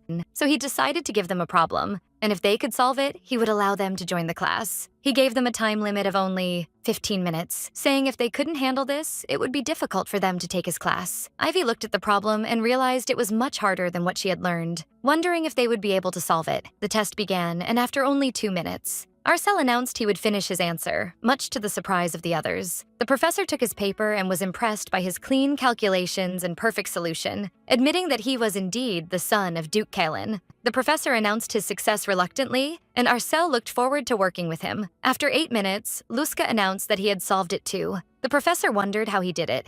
He asked him how he thought of using the Tarsal formula here, and Luska replied innocently that he had only learned up to that point, so he tried to fit it. The professor thought to himself how this lucky bastard discovered a new mathematical formula by accident, so he announced his success for the time being, which made Luska happy. Ivy looked at the remaining time and realized that less than 5 minutes were left, feeling worried for Irene. But Irene seemed calm while she was writing. Ivy admired her calmness under this much pressure, and was confident she wouldn't fail. But inside, Irene was panicking, wondering how this problem could be solved. Earlier, Professor Malleus was talking with Serafina. Serafina asked the professor what he wanted from her. Malleus told her he wanted to know more about the student Ivy Alden. He announced he would become her guardian because she was a brilliant and talented child who would become a great mathematician following in his footsteps. Serafina told him the child already had a guardian, which angered Malleus, who wondered who it was and if they were someone more wonderful than him. Serafina refused to tell him for security reasons, so Malleus insisted that he was better because he was the greatest mathematician in the Empire, and demanded they switch roles. He asked her for the address to go and talk to the guardian himself, but she told him that was difficult. Serafina scolded Professor Malleus for his actions and bid him farewell. She felt relieved to finally be rid of him and apologized to him in her mind, explaining that the identity of the Guardian is not usually a secret, but there are special circumstances this time. Elsewhere, the Prime Minister was talking to the Emperor and telling him that the time for the cabinet meeting was almost due. The Emperor noticed the Prime Minister had been taking good measures to combat insects lately. Meanwhile, Irene was feeling the pressure of the remaining time, wondering what she should do and if she would be the only one to fail. She remembered her former teacher who used to ask her what she did when she didn't even understand the nature of the problem. The teacher told her that she had already learned almost all formulas, so there should be no problem she couldn't solve. But Irene admitted she always gets confused about which formula to use. The teacher explained that this is where her skill shows. Irene thought about trying every formula she knew, believing she would discover the solution in the end. The teacher agreed that this was a technically possible way, but very inefficient. Irene realized she had already learned all the basic formulas. She decided that instead of sitting and waiting for failure, she would try everything she could. She began trying formulas one by one at an amazing speed. Luska and Ivy were surprised by her speed. Irene continued to exclude the wrong formulas. With only 30 seconds left, only one formula remained. Irene submitted her paper in the final seconds. The professor announced it was the correct answer. The exam ended, and Luska expressed his great admiration for her extraordinary ability. Professor Malleus noticed that she applied many formulas in a short time, and although the method was incredibly inefficient, it was only possible because her mind works at an unnatural speed, which is typical of the Terrence family known for producing many successful entrepreneurs. The professor announced that, as promised, they could all attend his class, but he asked them to promise not to bring any other students because he couldn't stand anymore. The professor suggested he would find a new classroom in the main building, which made the students happy. Then they told the professor they looked forward to his lectures. Luska felt confused. Arcel wondered what had changed suddenly, as they had passed the test perfectly. But soon Luska began complaining about the mountain of homework on the first day. Irene told him to be quiet because she couldn't focus because of him. Luska mocked her, saying she was worse than him at studying, which led to a minor quarrel between them. Ivy announced she had finished her homework, which surprised the others. She explained that it was thanks to the kind professor's teaching, so Arcel felt defeated. Suddenly, Ivy felt hungry and wondered why this was happening. Luska noticed that and suggested they go to eat. In the crowded cafeteria, Ivy decided she would have a sandwich. Irene noticed that Ivy always eats sandwiches and asked her if there was a reason for that. Ivy replied hesitantly that the reason, honestly, was that she didn't recognize anything else on the menu and that choosing a sandwich was easier than stressing over the options. Luska and Arcel intervened, wondering what they were waiting for, and urged them to order. Ivy stood before the flashy dishes, wondering if there were really dishes like these. Ivy realized that although sandwiches are great, this might be why no one else ordered them. Ivy asked Luska and Arcel for the names of their dishes, wondering if she was thinking of ordering the same thing, but she explained that she wanted to try something different and was really curious about what they offered as well. Irene suggested they order a plate of everything. Ivy was surprised by the idea, worried that they would leave a lot of leftover food and that they might get negative points for wasting food. Irene reassured her that the cafeteria only has 10 items on the menu and that the two young men would finish everything somehow. The two young men felt they had been deceived again by Irene. Indeed, they brought a variety of delicious dishes. Irene asked Ivy which dish she wanted to try first. Luska recommended the traditional Western dish, while Arcel suggested the lamb steak with herb butter. As for Irene, she praised the fruit soup with southern berries. Ivy was torn as to which dish she should taste first. She decided to try Irene's dish, who encouraged her to do so. While Ivy was eating, she found it extremely delicious. It was the first time she had eaten something of this quality. Irene felt happy because it suited her taste and told her to eat slowly so she wouldn't get a stomachache. Ivy noticed that Luska had already eaten 2 plates. Luska tried to teach her something useful, claiming he was the fragile one among them. Then he pointed to Arcel, who had already eaten 4 plates, much to the surprise of Ivy and Irene. Arcel scolded him for pointing at people. The two young men continued eating at an amazing speed. Within seconds, they had finished 8 plates between them. Luska asked if they wanted to order more, and Arcel replied with, maybe. Then Luska told Arcel that the Duke's sons had invited them for lunch the next day, and asked if he would come. Arcel refused, saying it was annoying and that he would stay and eat with Ivy. Luska was angry, accusing him of abandoning him after he only agreed because he kept telling him they needed to communicate more. But Arcel replied that he feels more comfortable doing things in his usual way. Luska denounced Arcel's talk about his usual way, noting that his actions had been truly strange lately, which surprised Arcel, who wondered if he meant him. Luska confirmed his words enthusiastically, reminding Arcel of the long time it took him to feel comfortable with him personally. He added, wondering how now, suddenly, he chooses to spend his time with someone else, and even does so without his company. But Luska corrected himself with a cunning smile, claiming that maybe he understood the real reason behind Arcel's actions. Arcel became more confused and asked what exactly he understood. Luska was surprised by his question and asked him to think carefully about who Ivy reminded him of. Arcel suddenly and decisively changed the subject, announcing that he would order another dish of crème brûlée, leaving Luska in a state of confusion, wondering about the reason for this sudden talk. Arcel thought to himself that Luska's reaction was natural, as he had never spent time with anyone else before. But in truth, he never thought Ivy resembled a specific person. While he was lost in his thoughts, he saw Ivy talking and laughing with Irene. Then that image overlapped with another memory from the past. This memory brought him back to an image of a lady with red hair and green eyes, who had appeared before him and Luska when they were children, and asked them if they were the two children Chloe mentioned. The lady told them she was on her way to pick some apples, then offered to accompany them with a warm smile. Memories took him back to a journey in a luxury carriage, where his father was telling him that this was the first time he came to this remote place, and that the crown prince was the one who insisted on holding the wedding there. His father added that the landscapes are beautiful and that this trip would be an opportunity for him to meet many prominent figures, so it wouldn't be a bad experience for him. Arkel at that time was a 5-year-old child named Arcel Kirin. When his father asked him if he was tired, he replied that he was fine, and that a member of the Kirin family should endure at least this much, which impressed his father, who saw in him the son he had always expected. Then his father asked him if he got along well with Luska. Arcel replied in the affirmative, confirming that there were no particular problems between them. His father expressed his satisfaction and advised him to continue getting along with him and not to quarrel. He explained to him that they would likely work together for a long time in the future, just as he and Marquis Ragself did. Little Arcel thought to himself sarcastically, wondering how he could work with that immature bastard Luska, and couldn't imagine that happening. Arcel felt the matter was inevitable and that he would just have to take the initiative. Then he gathered his courage and asked his father about something he wanted to know. He told him he heard something about the person the crown prince would marry this time. He wondered if the rumor saying she was a witch was true, which surprised his father. His father sighed, wondering how such rumors reached him, and advised him not to believe every rumor he hears without scrutiny, explaining that they may be true sometimes, but most of the time they are not.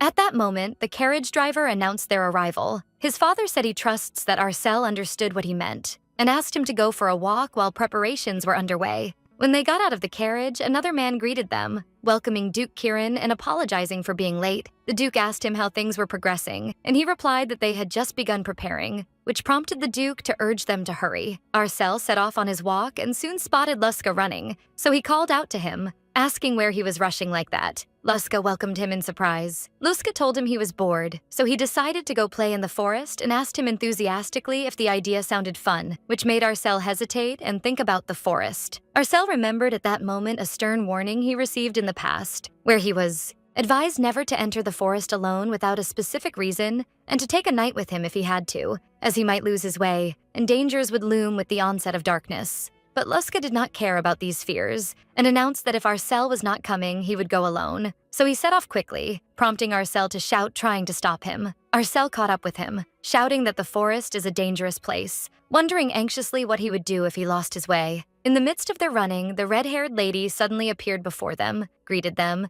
then asked if they were the two children Chloe was talking about. The lady told them she was on her way to pick apples now and invited them to join her. Arcel was stunned, realizing immediately that this lady was the same person the rumors were about, and memory took him back to a conversation he had heard between two ladies where they said that that woman frequents the forest every day and that there is something unsettling about her that makes her look like a witch. They continued their conversation, expecting that she must be hiding a hideout deep in the forest, where she conducts suspicious experiments in secret, and that she succeeded in trapping the crown prince in her nets using evil magic. Fear took hold of Arcel as he imagined she might drag them with her to use as test subjects, so he rejected the idea categorically in his mind. But quite the opposite of him, Luska enthusiastically agreed to the invitation, leaving Arcel in a state of terror. Arcel tried to dissuade Luska in a whisper, trying to tell him the identity of that lady, but Luska ignored him indifferently and told him he could stay here if he didn't want to go. Luska didn't look back to his warning, but rather set off running after the lady. So Arcel called him, trying to stop him, then muttered to himself, calling him a fool. Arcel felt angry at the idea that his friend followed a witch for just a few apples. While Luska was asking the lady innocently if they could eat apples while picking them, Arcel stood convinced that he had done everything he could and that the responsibility from now on lay with Luska. But he soon hesitated. If he left him like this, he might fall victim to black magic, and there would be no one else to help him but him. And he remembered his father's words advising him not to quarrel with Luska and to continue to get along with him. So he felt resentful of this situation. Arcel sighed, grumbling that this was truly painful. Arcel decided to follow them from a distance, determined to intervene and save Luska immediately if the witch did anything suspicious. But he was surprised at how far away they already were from him. So he quickened his steps, trying to catch up with them, and heard them exchanging conversation. Arcel noticed something strange. Although he was running as fast as possible, he felt that the distance between him and them was constantly increasing. Fearing he would lose them completely, he increased his speed. But his foot suddenly slipped on the edge of a slope, and he felt surprised for a moment. Arcel fell in pain, and when he tried to get up, he realized he couldn't move and wondered if he had broken something. Suddenly, he heard Luska's voice calling him, and when he raised his head, he found him and the lady looking at him anxiously from the top of the slope. The lady looked at him seriously and realized his injury looked very bad. To his surprise, he found her descending before him gracefully, so he felt terrified, wondering what was happening, and the thought occurred to him that she might exploit this opportunity to capture him. He felt completely helpless as he sat on the ground holding his injured leg, for he realized he couldn't escape. As she approached him, he shouted in her face desperately, asking her to stay away and calling her a witch. Arcel warned her loudly, announcing he was the son of Duke Kirin, and threatened her that he would tell his father if she approached him any closer. But she didn't stop, so he shouted in panic, asking her not to approach, and closed his eyes tightly while trembling with fear. While he was covering his face with his arm, expecting the worst, a bright light flooded the place, much to his surprise. He opened his eyes to find her kneeling before him, her hands shining with a warm light as she gently touched his injured leg. With a kind smile, she told him to look and that everything had become better now. Arcel looked at his leg in amazement. Finding the wound had completely disappeared, he wondered to himself if witches possess this kind of power too, and concluded that her real goal must be something else. So he gathered his courage and asked her directly what she wanted, but she seemed surprised by his question. Arcel insisted she treated him because she wanted something in return, and repeated his question about what she wanted from him. Then he assumed she saved him out of greed for his family's status and told her that unfortunately for her, she would have to talk to his father about that. But she surprised him when she flicked his forehead lightly, causing him shock, and she told him with a smile that he was as eccentric as Luska, and he wondered to himself angrily how she dared to touch his forehead. Then she calmly taught him that the first thing he should say when someone helps him is, "Thank you." Events returned to the present time, where Arcel was smiling slightly, remembering that Lillian was always like that. He admitted to himself that he tried not to think about her as much as possible since he was no longer able to see her and thought he had succeeded in forgetting her well until now. Suddenly, his thoughts were interrupted by Ivy's voice apologizing for accidentally dropping her fork. Luska reassured her that it was okay. Arcel wondered to himself why he remembered Lillian whenever he looked at Ivy and suspected that Luska might have said something unnecessary. Arcel stood up calmly and offered Ivy to bring her a new fork. She initially refused, saying there was no need to trouble himself, but she soon changed her mind and said she would go with him. So Arcel agreed, and they headed together to get the fork. While they were walking, Ivy thanked him for his constant concern for her, and he replied that it was not worth mentioning. Then she stopped and asked him hesitantly about something she wanted to know. Ivy asked him directly why he was so kind to her. Her question surprised Arcel, so Ivy explained that she was just curious and that she realized he was kind to everyone. But this question brought him back to that distant memory again, where Luska was running happily declaring he was first, while Lillian was asking him to be careful so he wouldn't fall. Lillian noticed their vitality, while Arcel was looking at her silently, then asked her the same question Ivy just asked.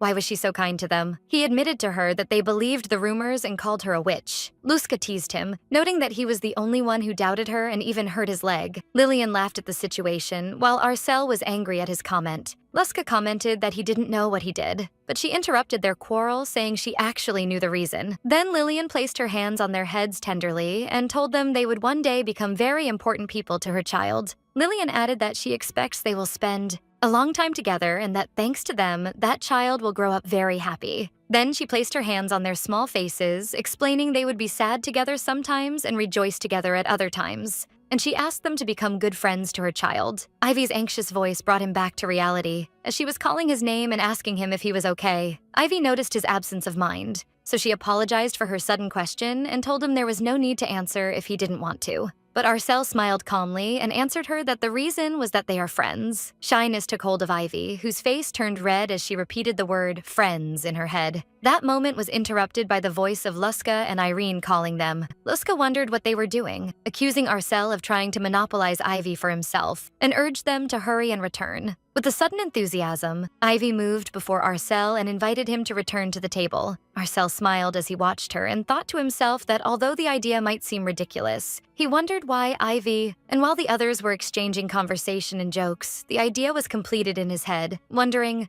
why does she look like Lillian's child? The next morning, Ivy knocked on Irene's room door and asked if she was awake. She allowed her to enter. When she entered to give the morning greeting, she was surprised by Irene's appearance. Ivy expressed her deep admiration for Irene's elegant clothes. Irene returned the greeting kindly. Ivy was surprised by her appearance and wondered if today was a special occasion. Irene told her she apparently didn't know. Irene explained that today was Guardian Day, an event dedicated to each student where a guardian sends them encouraging gifts. Irene added that the lobby would be filled with gifts soon, but she would have to go out to receive her gift, which seemed unnecessarily expensive, and she told her she might return late in the afternoon, which shocked Ivy. Ivy enthusiastically admitted she didn't know there was a day for receiving gifts and that she had never received a gift before. Irene suddenly realized she probably wouldn't get anything. Irene tried to comfort her, claiming the matter is not as fun as it seems and that the noble's children would just use the opportunity to show off. Then she promised her she would buy her some delicious sweets on her way back, which made Ivy very happy, calling her the best.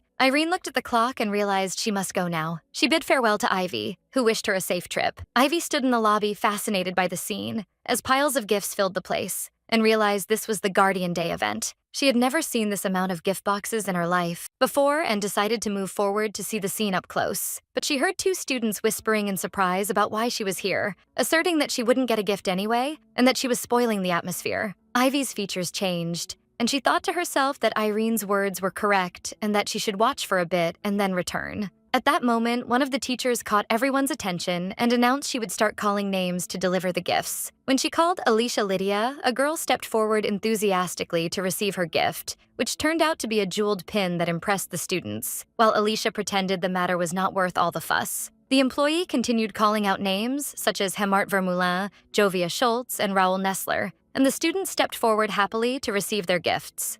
Ivy watched the scene with a smile, for even though she was not the one receiving the gifts, seeing the happy faces of the other children made her feel satisfied as well. One of the girls announced that she was going to her room to open her gift. While Ivy was watching her, she heard two other students whispering mockingly, concluding that the girl must be unsure of her gift because she was hiding it, and that it might be cheap. Ivy was affected by this talk, wondering if the girl felt ashamed because her gift was not expensive, and she thought to herself that she would have been happy to receive anything. She felt that she should return now, especially since she had to prepare for tomorrow's lesson. As she turned to leave, she suddenly heard the employee call out the name Ivy Alden. Ivy stopped in her tracks, thinking she had misheard, as her name couldn't possibly have been called. But the employee repeated the question, wondering if Miss Ivy Alden was not present, so Ivy stepped forward quickly, announcing her presence. The employee handed her an elegant pink gift box and asked her to accept it, and Ivy felt her heart rate quicken. She wondered in amazement if this gift was really for her. This was the first time she had received a gift wrapped with such care, and she felt as if she were in a fairy tale. She wondered enthusiastically what kind of gift was inside, and decided to return to her room to open it carefully. But on her way, the voice of a girl calling her stopped her, and when she turned around, she found it was the same girl who had been mocking the other student. The girl asked Ivy to hand her the gift, claiming she needed to check something. When Ivy asked her what she was going to check, the girl replied with disdain that the matter was obvious,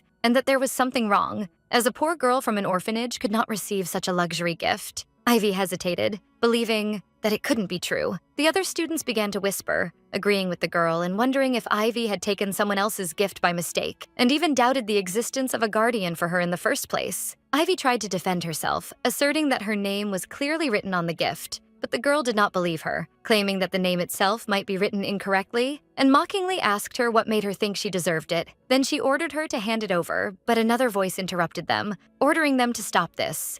It was a girl with red hair, who stood before them firmly and said there was no evidence that this gift did not belong to Miss Ivy, and that they were judging her in haste. Ivy was dazzled by her beauty and wondered to herself about her identity. Then the girl turned toward Ivy and kindly asked her if she was okay. One of the students recognized her as Lady Ezrella, and they wondered in amazement why she was helping a commoner girl. Ivy remembered hearing the name Ezrella mentioned as much as Irene's name, but the bullying girl did not give up and addressed Ezrella directly, asking if she didn't find the matter strange too, namely the fact that a girl from an orphanage had received a gift. Ezrella answered her calmly that she did not find the matter strange and that Ivy might also have a guardian, but the girl insisted that the wrapping paper used was not common. Ezrella noticed her persistence, then turned to Ivy and said she didn't like this suggestion herself, but she suggested to her that she open the gift there, in front of everyone. Ivy thought to herself that she had planned to return to her room and open the gift with the utmost care so that she could keep the wrapping paper, but she realized that the current situation did not allow her to refuse. However, if opening the gift would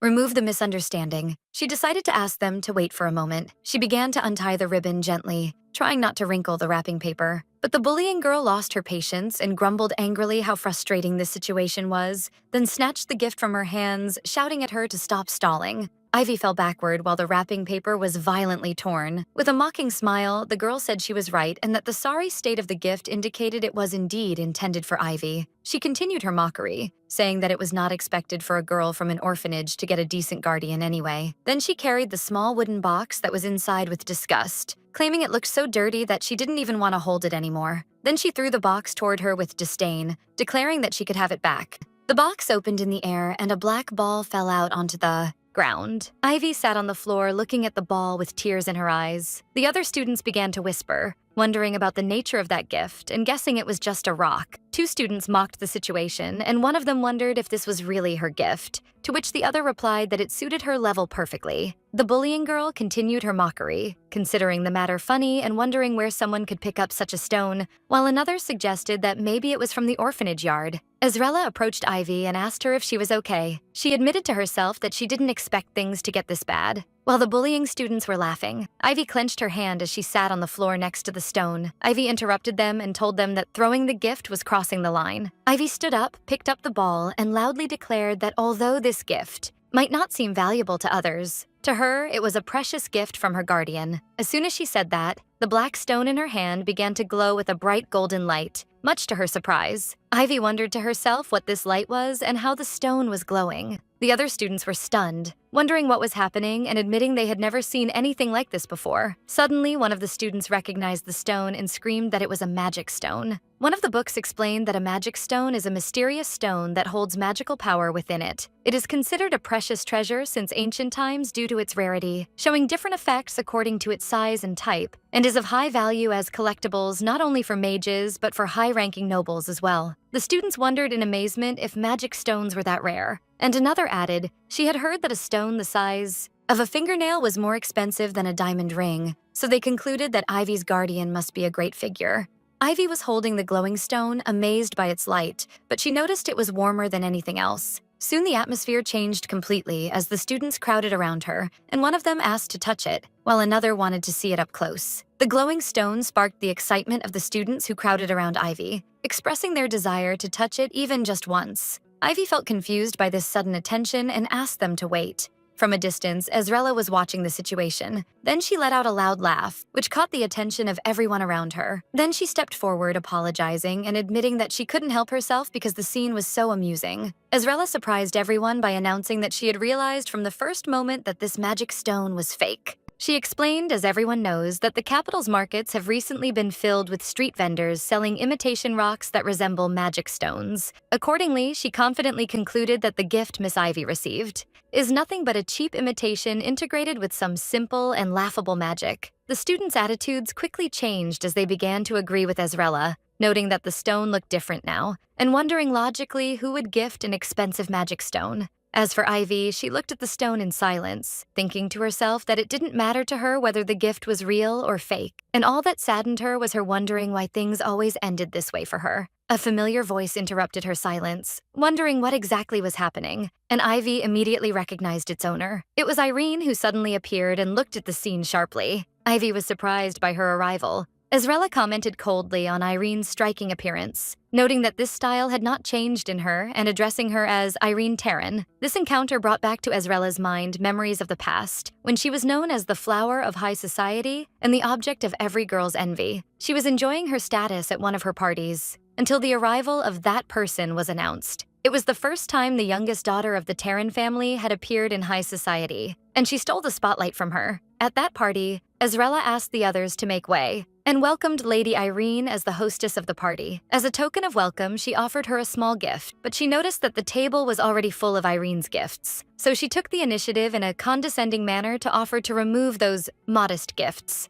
And she revealed her gift, which was a pair of shoes. Ezrella boasted that the shoes were a new design from a famous store, and there were only 3 pairs in the entire empire, making them a treasure that could not be obtained. The other girls praised the gift, while Ezrella asked Irene not to feel embarrassed about accepting it, but Irene replied calmly, saying she was wondering why the shoes looked familiar, as they closely resembled a pair she bought 3 months ago.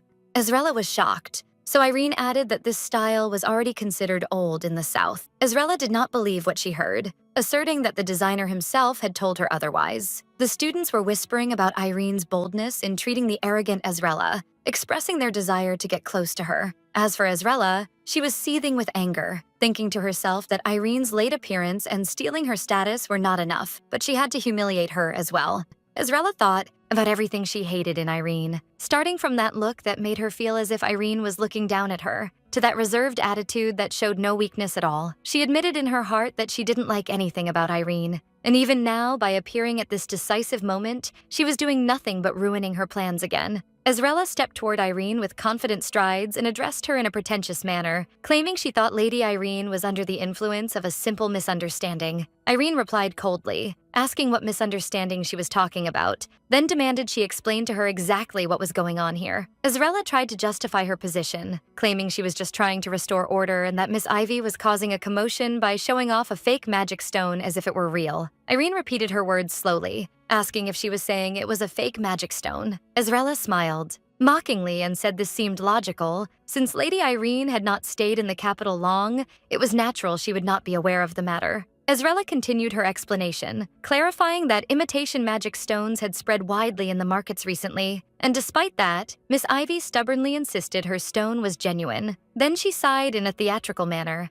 adding that there were already bad rumors circulating about Ivy's lack of respect for nobles, and that as her colleague, she could not stand by and watch such behavior. Irene looked at Ezrella sharply and told her that the truly ignorant person here was her. Ezrella was surprised by her words, so Irene asked her if she had forgotten she was a member of the Terran family. She explained that her family not only deals with the majority of magic stones sold at auction, but that she has been extensively trained in the family's business since her childhood. Accordingly, she asserted that it was impossible for her to fail to distinguish something this simple. Then Irene swore in the name of her family that what Ivy was carrying was a genuine magic stone. Ivy looked at her with emotion, whispering her name. Then Irene bumped into Ezrella coldly and told her that if she had nothing to say, she should step aside gently, then turned toward Ivy and asked her if she was okay. Ezrella stood silent in her place while the other students began to whisper, wondering if Lady Ezrella had made a mistake. They added that she had acted very arrogantly and cornered Ivy in this way. Ezrella did not believe what happened, and muttered to herself that this was impossible, wondering how a commoner girl could possess a magic stone. The girl who had been bothering Ivy approached her and asked if she was okay. She tried to comfort her, saying that Lady Irene was very harsh and that Ezrella's logic was perfectly sound. But Ezrella looked with a sharp gaze when the girl commented that Irene had been acting overly kind to that commoner girl recently. While she was watching Irene checking on Ivy's condition, she went back in her memory to that reserved image of Irene Terran, and wondered to herself if Irene had ever shown such sincere feelings before. A wicked smile appeared on Ezrella's face, who found the matter very amusing, for she did not expect that Irene, who seemed without any weaknesses at all, had developed such a weakness. In the meantime, Irene was taking Ivy with her, suggesting that they go to her room to rest.